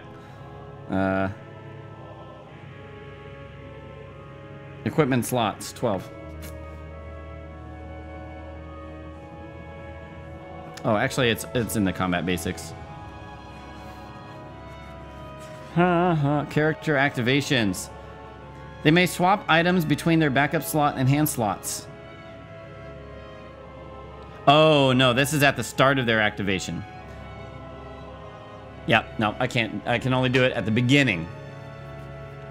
So we cannot swap back to Sword and Board to defend. Which makes sense. I just wanted to see. So the question is, do I burn an extra stamina to get far away from him? Depending on the attack he does, he would still be able to reach us. The thing is, he has a grab attack, I know now, where he doesn't move, but he could grab us from here, and it does a lot of damage. So I think I'll take my free movement for sure, right there.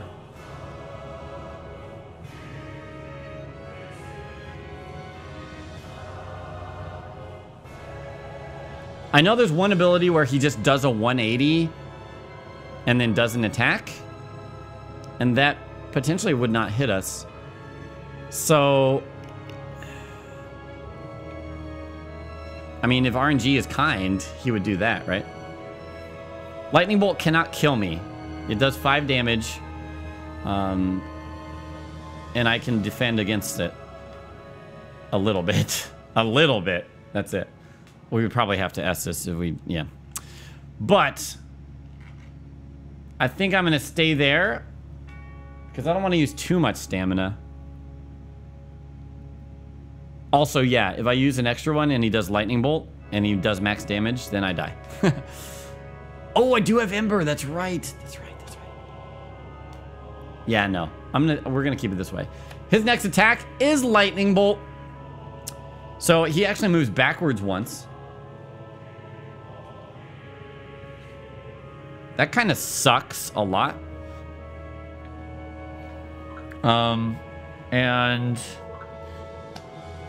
yeah, so that's 5 damage, magical damage. I only get to defend with 1 black die. No, I can't die to not to Lightning Bolt. Correct. Even without the Ember, I couldn't die. Because, yeah, 5 is the max damage, and I have 6 remaining. I block 1. No, I'm not dodging. I'm not dodging, I think. I cannot, actually, because it has 2 dodge difficulty. I would need to dodge twice. That's the thing. Unless I have my Sword and Board, I cannot dodge this boss. And even if I did, it's still risky. It's still 50% chance twice. So, yeah. So, yeah. I take 4 damage. Bzz. Now,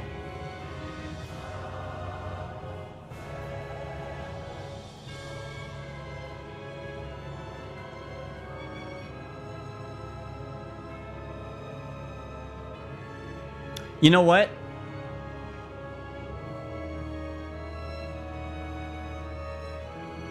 I think I'm going to do this, actually.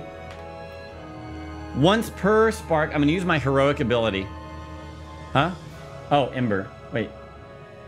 Yeah. Oh, yeah, you're right. Ember 3. And I'm actually going to do this. I'm going to use my heroic ability because this is the one ability that's going to fuck me up a lot. And I have not used it.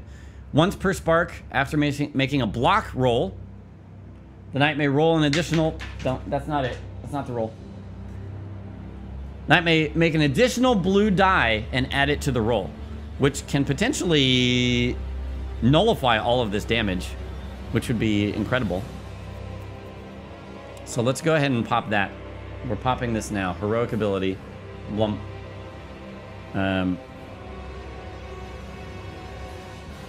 Here goes. Okay, we blocked 2 more. Oh. So, actually, we would have taken 2 damage. So we only block 1 because the Ember effect does not happen anymore. Because we only took 2 damage instead of 4. So yeah, 2 damage. RIP! Not as effective as I would have liked, but still, we reduced damage against the lightning, which is the scary thing. Okay. Why is this chest over here? Oh, it's for the other map. Okay. The question is, what the hell is he going to do next?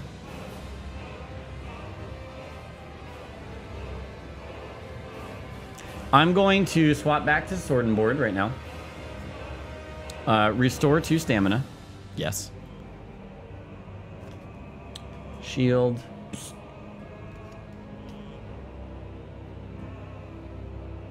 And because I drained so much stamina and I'm still 2 down, I think I'm just going to get away from him for free so that I'll regen those 2 next round. He shouldn't hit me this turn.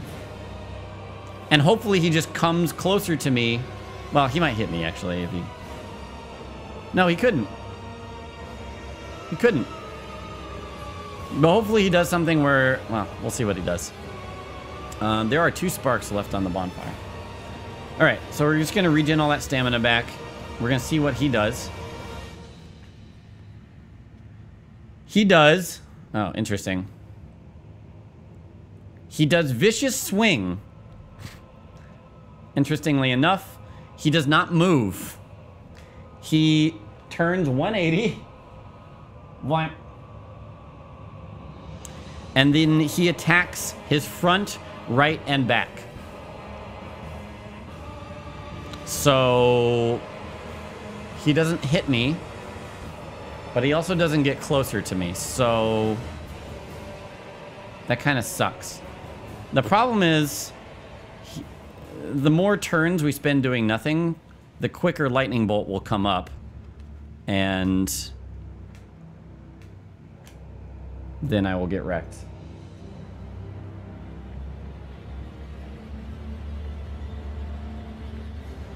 One second.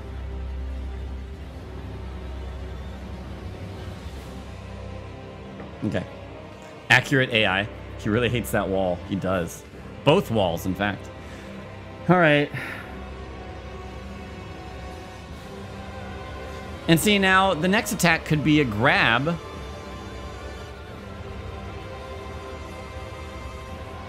right, what I'm going to do is...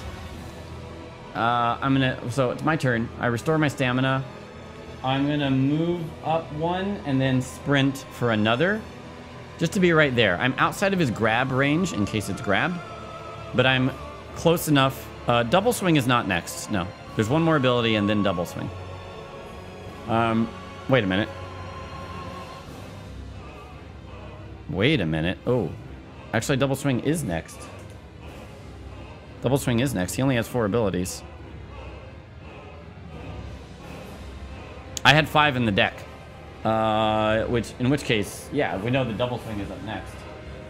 Then, fuck, that means lightning bolt's gonna come up even faster. I feel like magic would be safest to use on bosses. Magic.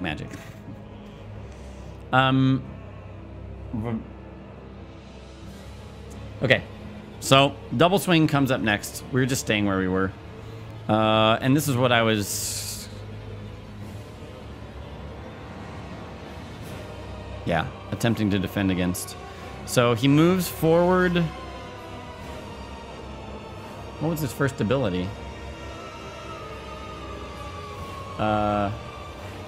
Something where he moved... Oh, it was Tail Whip. It was Tail Whip. I'm not cheating. I just did it wrong initially. So I actually would have been in a better position because I looked at the one that we removed because there wasn't supposed to be one there, and it was grab. It was the grab. So we would have been in a perfect position if I had built the deck correctly, or if I hadn't built the deck correctly, and we continued. So Tail Whip is his first attack. So he's double swinging. He moves forward, and he goes whoosh for one space ahead of him. Nope. Whoosh. One space ahead of him. No.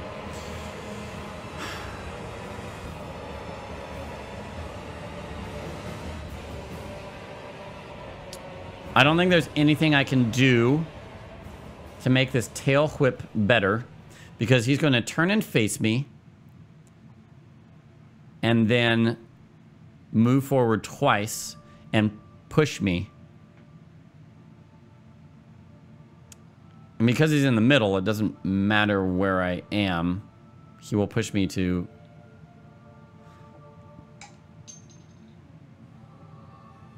the same places. Let's see. If I'm in the middle, he push me. I'm going to be in his attack arc, regardless. So I'm going to move up and attack him then. Which, he's not weak there. But I'm going to keep my sword and board. I don't have any stamina to heal. Keep my sword and board because I want to be able to defend against Tail Whip. We'll also apply poison, which is guaranteed damage. Okay, I'm going to use my move and attack ability for 2 stamina, which is a blue and a black. I might be able to roll this one. We'll see. We'll see. The next one. But I also I block physical damage really well, so leaving it up to the gamble of a roll might not be worth it, honestly. All right. So I'm attacking. Yes, he has 3 physical defense is the thing, but we'll apply poison. Let's see. Oh, max damage. So 5, which is perfect. He doesn't get his damage reduced thanks to the ember, or to his ember-like effect. So we'll deal 2 damage to him and poison him. That's awesome. I'm in range. I used my special ability, which moves forward and attacks him. We had range, don't worry. Blum. Now he's poisoned. And we're going to go. At the beginning of my turn, he pushes me off him. And then he does his next attack, which is Tail Whip, as we know. So he moves forward twice and pushes, and then he attacks his, yeah. Wait, oh, actually he might not hit me. No. Oh, he will hit me because he's going to go like this. Boosh. That's one movement, and then boosh. Give me a character. Although... Wait a minute. No, I can choose where to end up. Oh, no. That's obviously not the good spot to go. So, yeah. Never mind. Never mind. His front is where it's safe. So, there you go. No. There are dials. There are little dials for every individual boss. And they have the health amount on there. So, I can see that he's got 15 health left. He's going to Tail Whip. It's only 4 damage. I'm definitely going to defense roll that. I'm guaranteed 2 as a minimum. Minimum roll on this is 2 defense. Maximum is like 8. So, let's go. This is going to be our 3rd attempt fighting the mini-boss. Defense. 5 damage. We blocked it all. Blocked all of it. Excellent. He's going to take 1 damage from poison. So he's down to 14, boys. We still have Estus. We still have Estus. Get me that poison token. Okay. Next is Lightning Bolt, right? I don't want to YOLO with the Claymore because I need defense once he does Lightning Bolt. So I'm going to move in with... Wait a minute. He's going to move back 1 and then do Lightning Bolt. And I don't think that's dependent on a character. He just moves backwards 1, if possible. 1 second.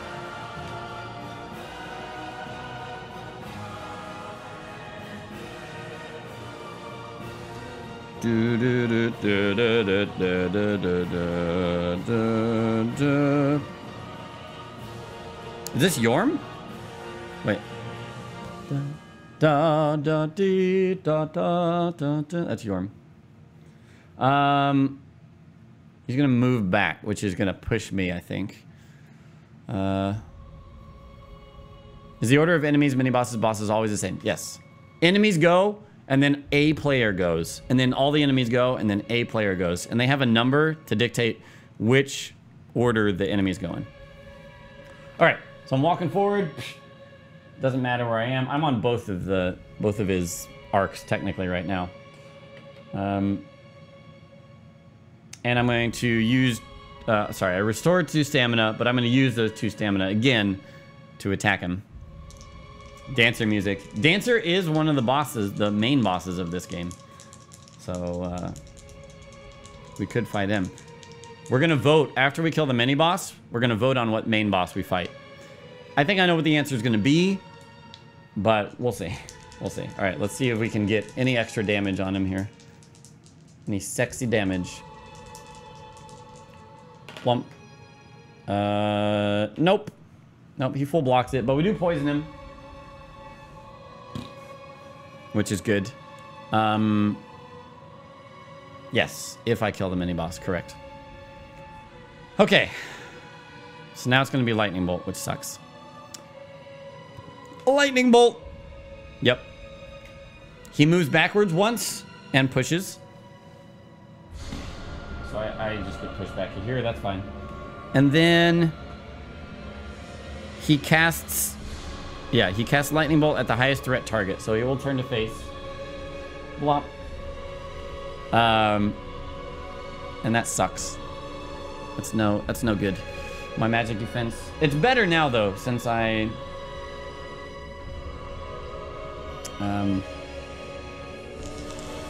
yeah. It's better now since I got sword and board, but barely. It's 1 extra black dice. 1 extra black die. Alright. Lightning Bolt sucks. Please defend. I defend 2 of the damage, which means I take 3 minus the Ember is 2. So that's actually kind of optimal. No, it's not. Defending 4 would have been better. But still, it's not bad. Thank you, Ember. Thank you, Ember. I think we're okay to not... yeah. Okay. The next attack, I remember, is the 180 turn and then a right side cleave. So his left side is not going to... He's not going to deal damage to his left side. Also, he takes damage from poison. I think we're going to knock him below 10 damage here. The Ember is until you die. No, Ember is until you die. Yeah, this game runs at 60 FPS. Absolutely. Okay. I think it takes a movement to get on his space. I can use movement to swap around arc, like to his other arc. But we know he's not going to hit us this time. So... Claymore it is. Claymore boys.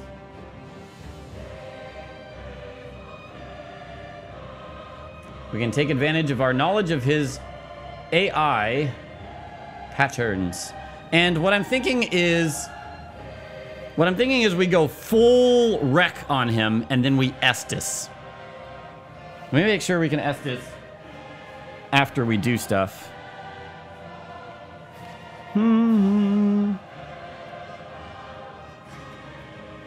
I think it's any time during your activation.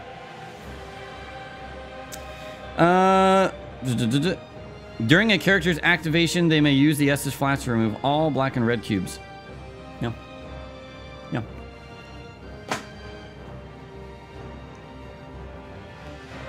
He does not turn to face me before the 180-degree turn. Only if it targets somebody, which it doesn't.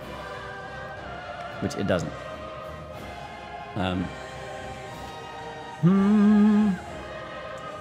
Hi, Shawnee the tank. We're pretty much... Well, we have an extra death, and then we're on another attempt of the mini-boss, which is the next attempt from the YouTube video, so... yeah. So here's what we're gonna do. We've equipped the Claymore.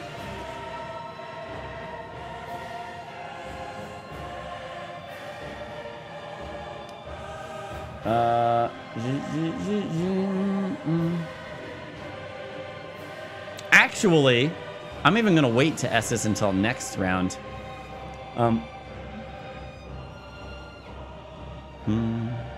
That was a block roll, Jolly Beardo. Wait, resist rolls. What?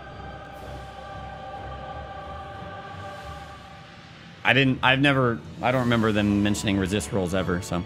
Oh well. That's the thing. Playing a board game for the first time. You're gonna make mistakes. It's okay. Especially a complex one as this. Alright, so I'm going to move in once. Pay 1 stamina.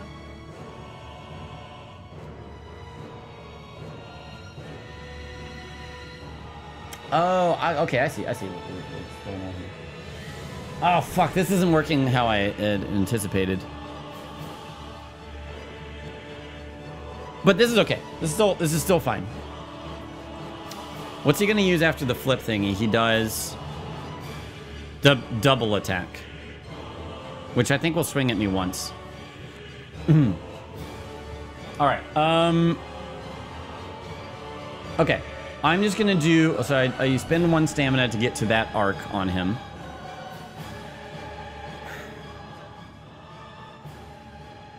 And I'm just gonna use my regular Claymore attack, which is 1 stamina.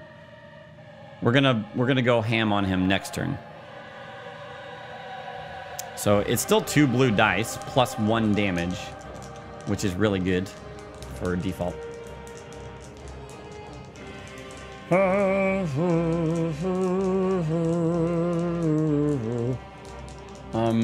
Claymore does have range. That's fine. He's gonna. It doesn't matter. Blump. 4 damage plus 1 is 5. He has how much? He has 2 resist, so he takes 3 damage. Minus 1 is 2. So to 11 health he goes. Yeah. It don't matter. Okay. Next attack. Vicious Swing. He does a 180.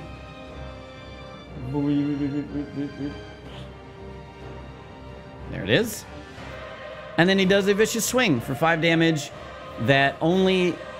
He probably pushes me is what happens here. That only hits front, right, and back. So we're right next to him and he's weak or whatever. Blink. And then the next attack he'll use is double attack. So kind of stinky. But what I'm going to do is... Oh, wait. Oh, yeah. Okay, good. Whew. Yeah, he misses us with that attack, which is great. I restore 2 stamina. We swap back to broadsword and...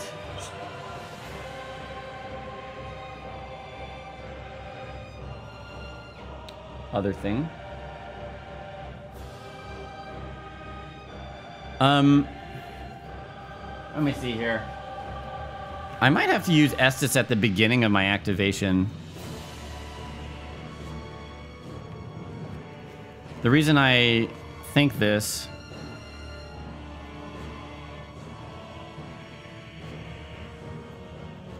I'm not sure. Because it says, then the character can move and attack. Then their activation ends. This is at any time during turn. Yeah, I guess they would put it at the start of the activation. So yeah, we should be able to Estus after we do all our stuff, which is good because I want to use my 4 stamina broadsword attack. Blomp, blomp, blomp. Estusing on 4 health is not... Alright, whatever. Yeah. Okay. Which we roll 2 blue dice. Same as the Claymore. And we get our free movement up towards him.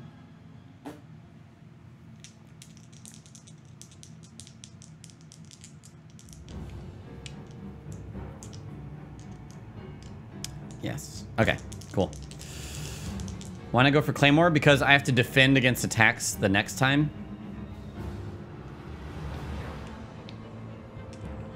Actually, so...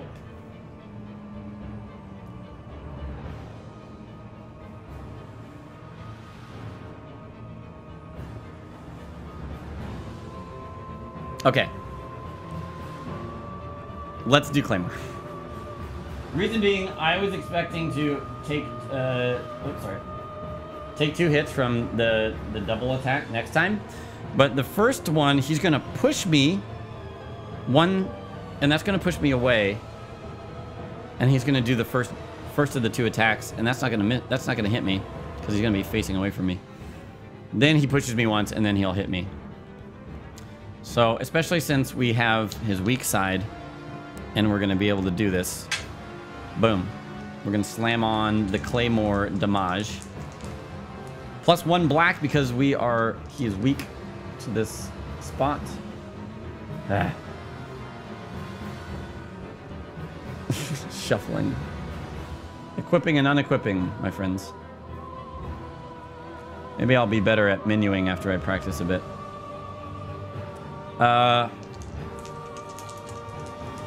Yeah. Yes, he will get a new attack. Oh. Saying that he would do something else the next turn. Not necessarily a new attack, though. It'll reshuffle, so it could be something else. It could be the grab. We're going to Estus anyways, so we'll be fresh. But having no defense for it does suck. But I feel like we need to take this risk here. So let's do it. Yes, less than 10 HP. This guy will get a new attack shuffled into his deck, so we won't know what it is. Nor will we know the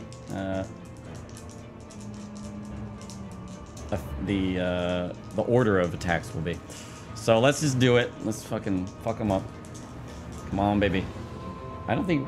We can get really close to killing him if we roll really well. And we didn't. So it's 5, 6... Oops, sorry. What the fuck? It was a 3. Should we re-roll? No.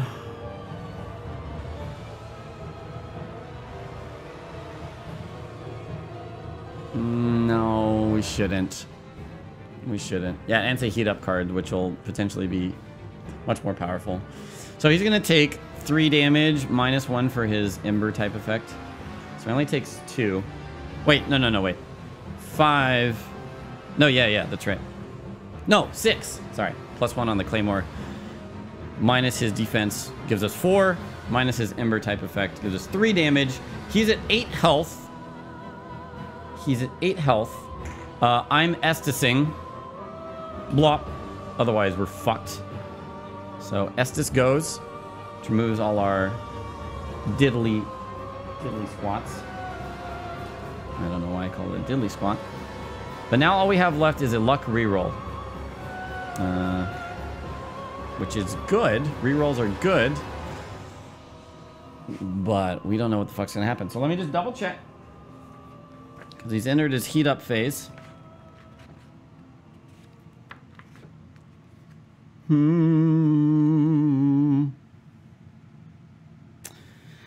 These powerful attacks are not used at the beginning of the encounter, but come into play after the party has significantly damaged the boss.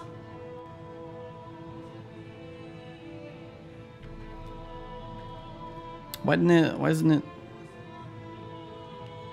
Where's the description of that? Weak arc. Okay. Take one random heat up behavior card and shuffle it into the behavior deck. Note that players will now need to relearn the boss's attack pattern, as well as having to face a powerful heat up card. So we could get lucky with what abilities come up. We'd also get really unlucky. So he's got 2 heat up cards. I'm not looking at them, but he's got 2 heat up cards. I don't know what either of them are. We'll shuffle them, I guess.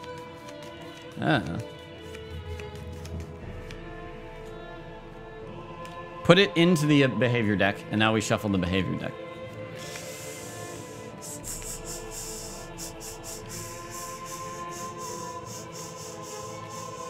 This is a mini boss. This is the midway point of the game, basically. One is the grab. What? No. No, that was a regular ability. These are heat up abilities, ones that we have not seen yet. Okay.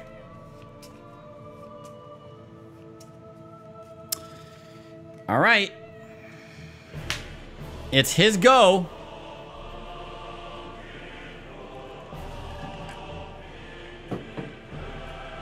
I hope the attack is run away and don't attack. Oh, he's doing the exact same attack, which kind of sucks because I'm going to get hit by it. And also sucks because it's... I don't know. So he's going to do a 180. He pushes me here. Does a 180. And he will hit me where I am. It's 5 damage, and I roll...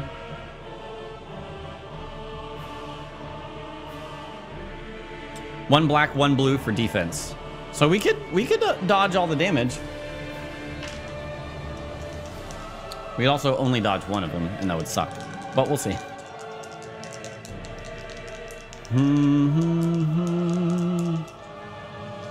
All right.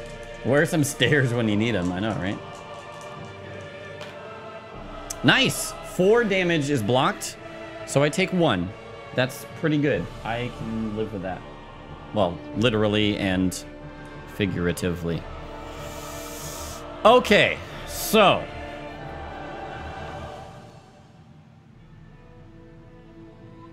his grab actually doesn't do much damage, if I recall. I think it's like 4 damage or something like that. And that's very easy to block if I'm using my shield. I have the claymore equipped right now. Sorry, the shield is still there, but... broadsword. He has 8 health.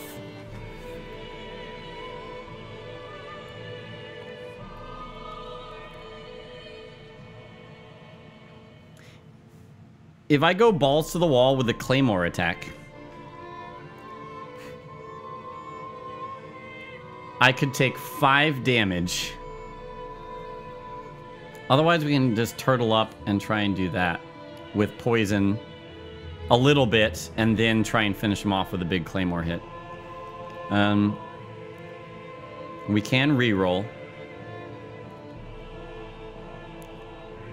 And I would probably want to save re-roll for a defense. So I think what I'm going to do, especially since we don't know what that new attack is, and it could be like 8 damage that I would need to physical block. We're going to swap back to Sword and Board.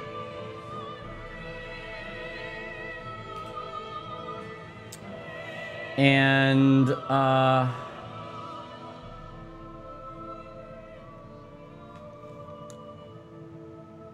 I could do a 4 stamina attack here, since I have more defense, to feel a little bit better about that. But it could also be Lightning Bolt, which could kill me if I do that. Actually, it couldn't kill me. Wait. Yeah, it could. It could. Okay, I'm going to do a 2 stamina attack. Unfortunately, not on his weak side. Wait, could I make it there, though? Let me see if you have to do a movement to get to the next zone or all the way around him. That's the question. When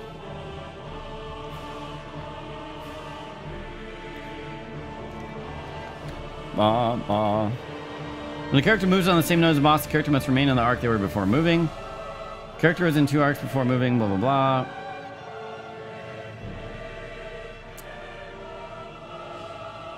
Adjacent arc. Yeah, it's got to be adjacent arc.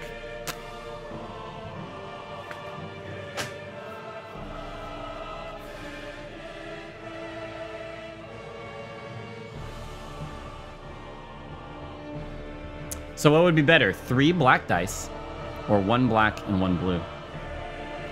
The 1 blue guarantees 1 damage and also has a max of 3. The 3 black could roll 0.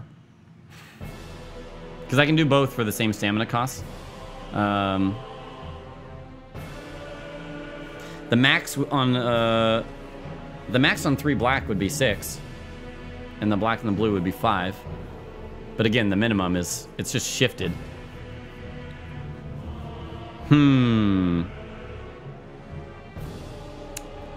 Or, never mind. Never mind. 3 stamina.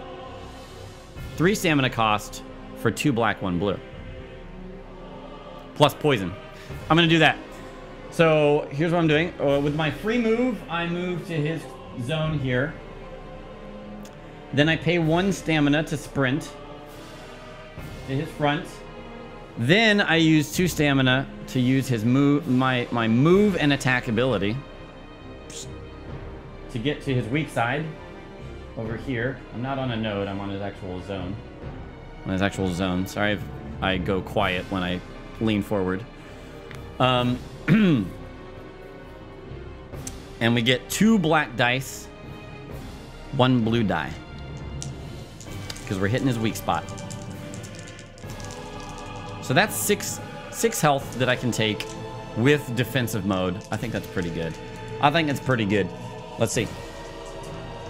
We've also got rerolls, but I would probably, like I said, keep that for defense. Come on, baby. Roll me good. Roll me good. It seems risky. Hardly. If I was claymoring it... Oh, I couldn't do it for that cost. Lump.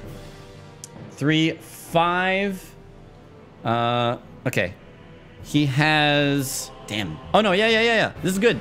He has 3 defense. He'll take 2 damage, which isn't reduced. And he'll get poisoned. God damn it. Okay. So he takes 2 damage. He's at 6. And then with poison, that's 1 extra health. Down. I'll take it. I'll take it. So, yeah, what? He's got 6 health. Poison will take him to 5 after his next turn. So we might be able to survive and then bash him in his weak spot with the Claymore and kill him. Poison is really good. Yeah, YOLO Claymore can do it. We just need to not die here. Let's see what the ability is. Is it heated up? Even if it's Lightning Bolt. I don't really care about Lightning Bolt too much. Although with Lightning Bolt, he has no defense. Or, he has no weak spot. It's double swing. That's good. That's very easy to... I mean, it's 2 attacks, but it's easy to defend against. His weak side is his back. So, yeah, we're going to do this. We're going to do this. First, to start, he pushes me off. Turns to face. And then...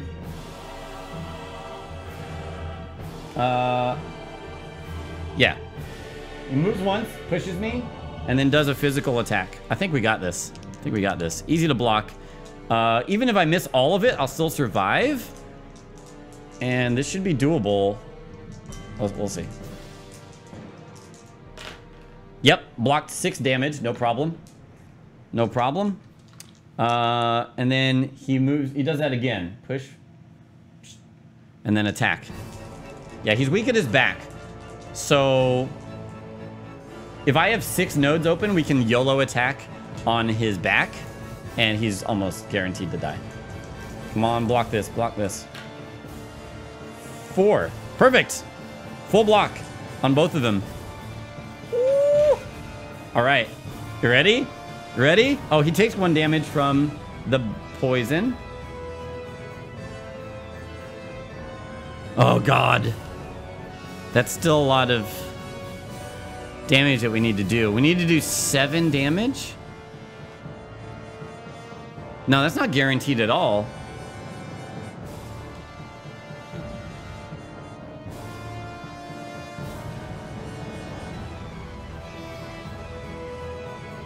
It'd be 2 oranges. Yeah, well, yeah. Restore 2 stamina. It's not... Hadn't really... Oh, I didn't flip my Estus ever. Oh, no, I did. I did. Still looks like there's some in there.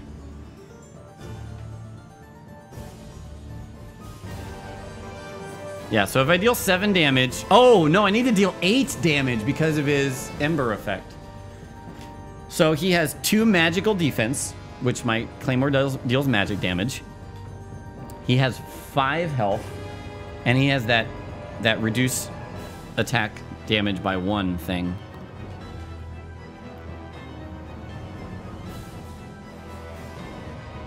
So if I deal 8 damage, he'll reduce it by 2 with his normal defenses, and then his Ember effect will reduce that by 1. Oh. And with 2 orange and a black...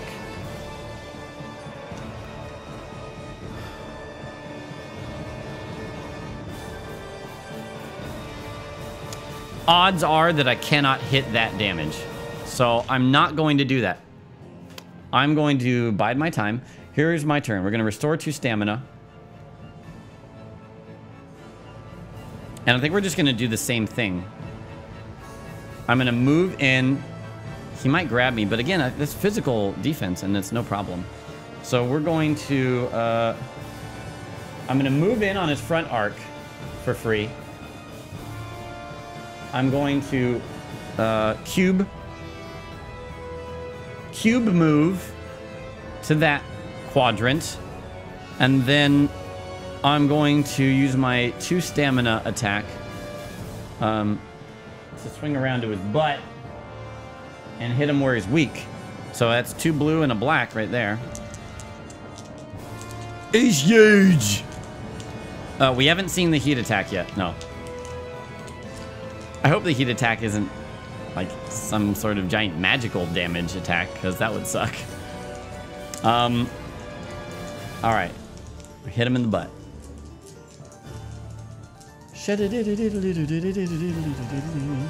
This is our first attempt against the mini-boss this stream.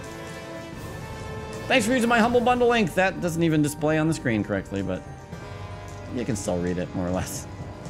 All right, here we go. Ooh, 4, 6 damage. He reduces that to 3, which gets reduced to 2. So he takes 2 damage. He's at 3 health, and he's poisoned. Next turn, boys. Next turn. Ooh. Yes, 3rd attempt overall. 1st attempt this stream. Okay. Okay.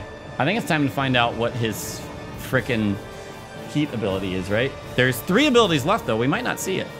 We might not see it. It's 2... Isn't it 2 blue and 1 black? Ooh, you're right. I mean, sorry, 2 black and 1 blue. Yep. Hold on. Rewind.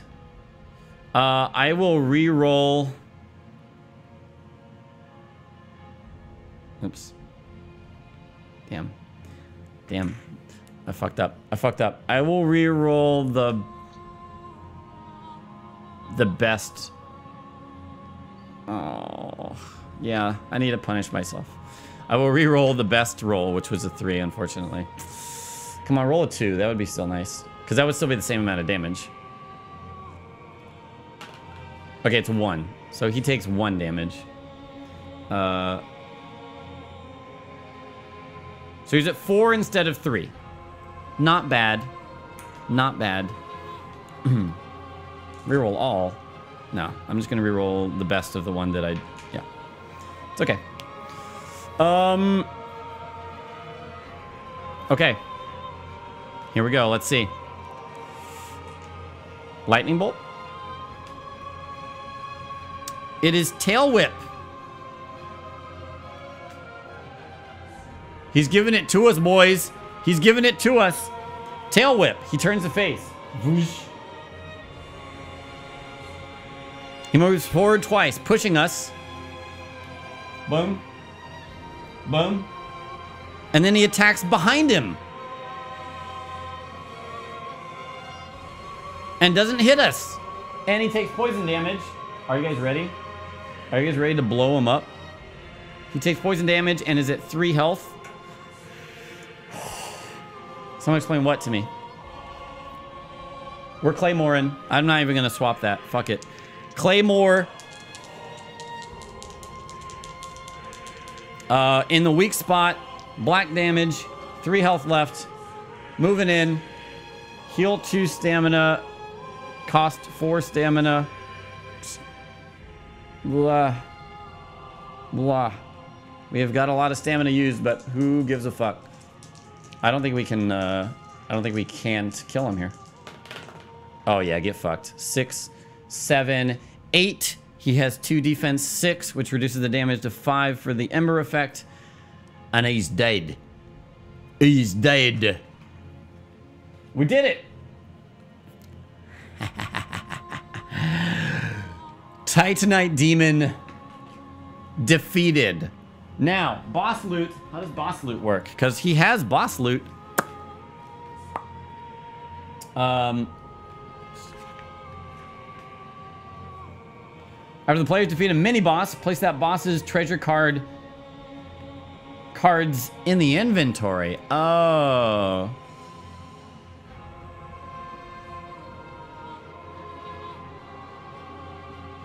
Damn it. I thought we got it. Oh well. This means we're going to need to keep picking cards. Setup after the mini-boss. After the characters defeat the mini-boss, perform setup steps.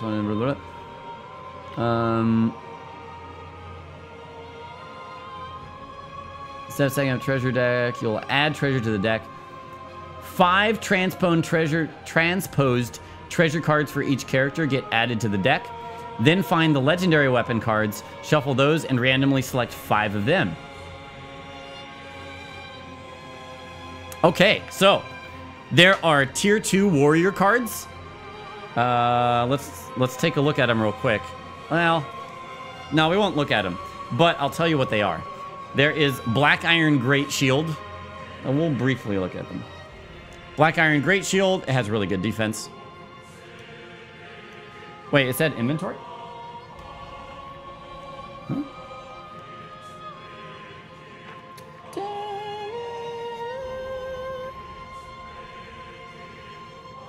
Oh, it is the inventory. Oh, shit. Oh, that's even better. That's even better.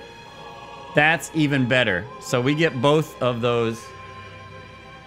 Where is it? There is. I think this is his treasure. Okay, good. I'm glad because one of the things is Titanite.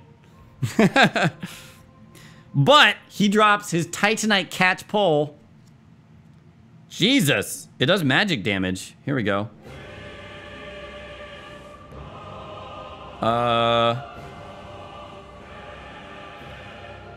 Okay. Titanite catch pole.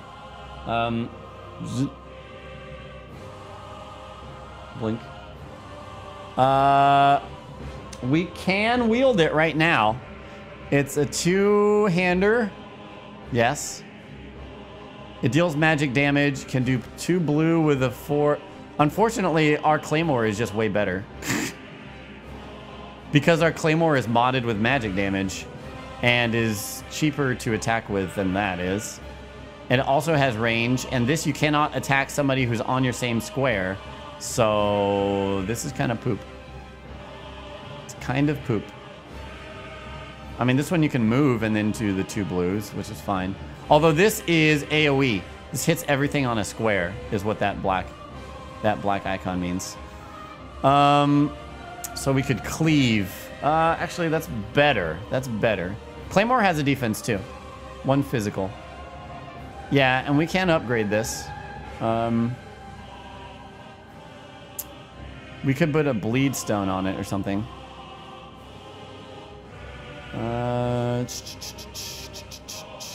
But it's 4 stamina every time. If I'm not using that 4 stamina ability, it's not... I don't think it's worth it. Especially since we're putting better weapons into the deck.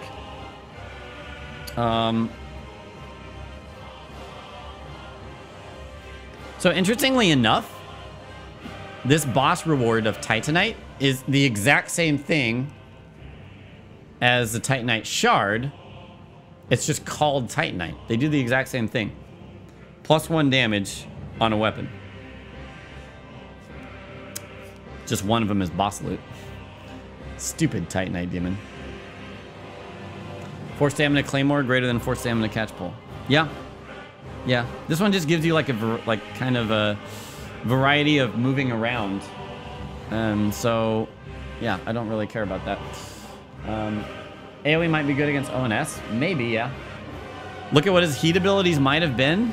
I kind of don't want to spoil that for myself, honestly. I kind of don't want to... But you know what?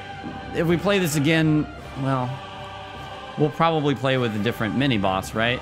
There's 4 mini-bosses. All right, we'll look at the one that was added to our deck. The one heat ability is called Sweeping Strike.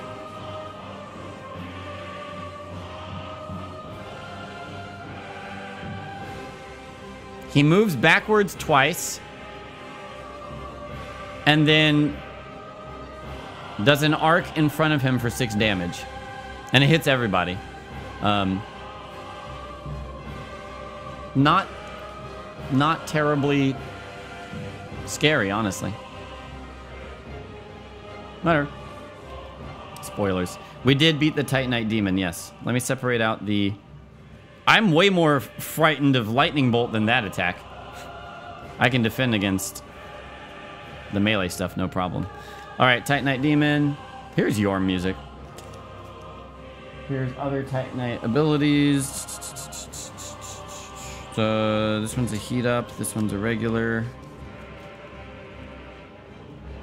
Grab and smash. Oh, grab and smash does 6 damage. Yeah. Anyways. So, now... Crikey.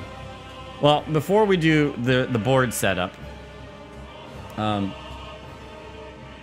going through the 5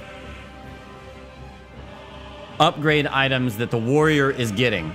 You do get souls. It's I think it's 1 for every spark of the bonfire left per character, which for me is only 2. I'll double check though.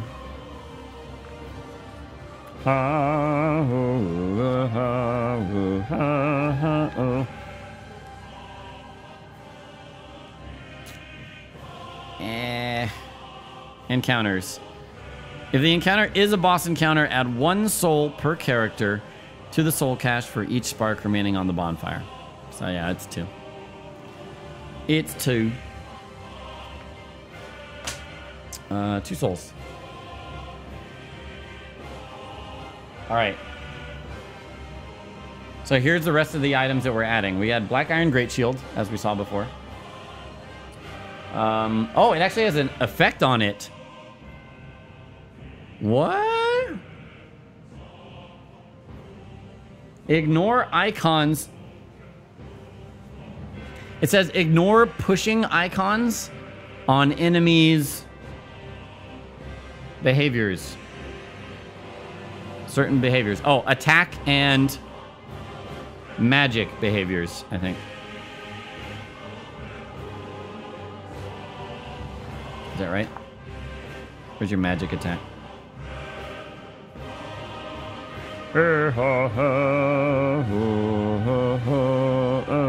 Yeah, yeah.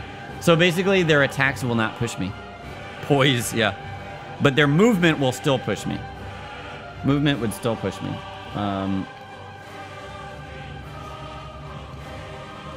What's this?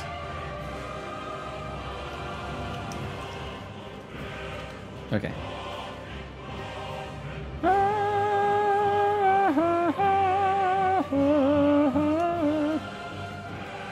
Alright, put away the Titanite demon stuff. Whew. Next item. Yeah, that could be detrimental. I like getting pushed around. Also, it requires 37 dex? And that is the highest stat requirement on the Black Iron Great Shield. It's for balance stuff, I'm sure. Whoa! Faram armor set. Faram armor set defends physical with an orange die.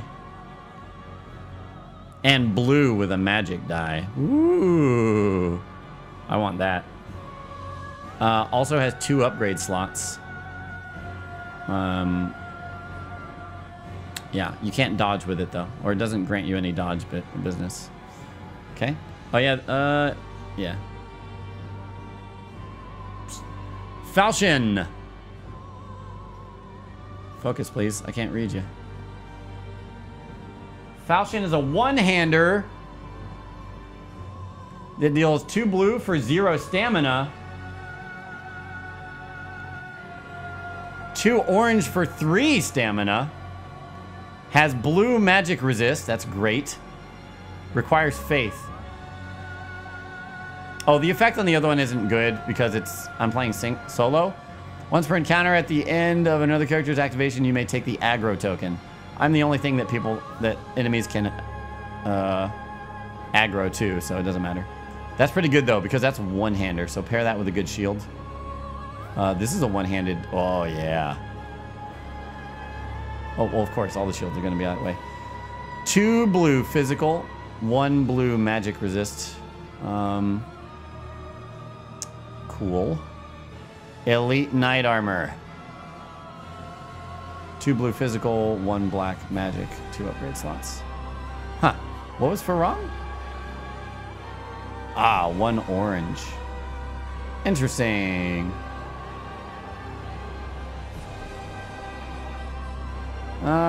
2 blue might be better than the 1 orange. Yeah. Well, yeah, I think so. Yeah. I would say yes. So, Elite Knight would be better, I think. Which we would just need 1 level of faith to use, which is no problem. So this is getting shuffled into the deck. Also, there are legendary... Is this them? Nope, this is other starting gear.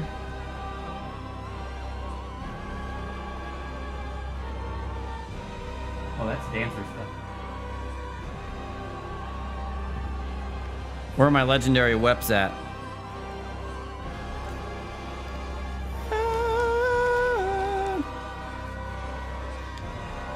Oh, they're right in front of me.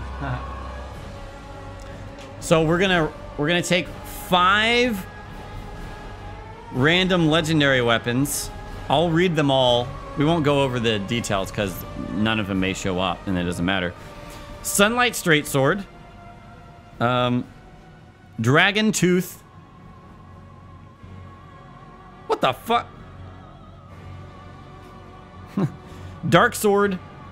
Drake Sword. Moonlight Greatsword. Fume Ultra Greatsword. Avalyn. Uh-oh. Avalyn. Gotthard Twin Swords. Washing Pole. And Santir Spear. Santir Spear. I'm not going to show these on camera because we don't even know which ones are going to go into the game. Because we choose 5 random ones from this, and then we shuffle them into the deck. And I'm going to choose not to look at them. I don't know if you're supposed to or whatever, but I'm not going to look at them.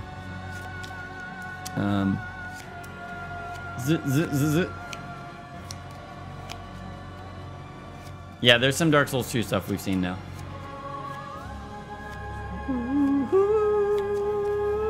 All right. 1, 2, 3, 4, 5.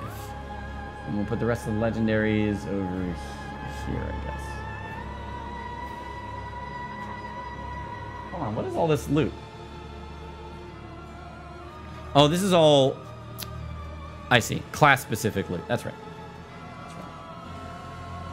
Okay. This is going to go... All of this stuff, all 10 of these new cards are going into the inventory. We've pulled a lot of this inventory, but we still need to pull more and more and more.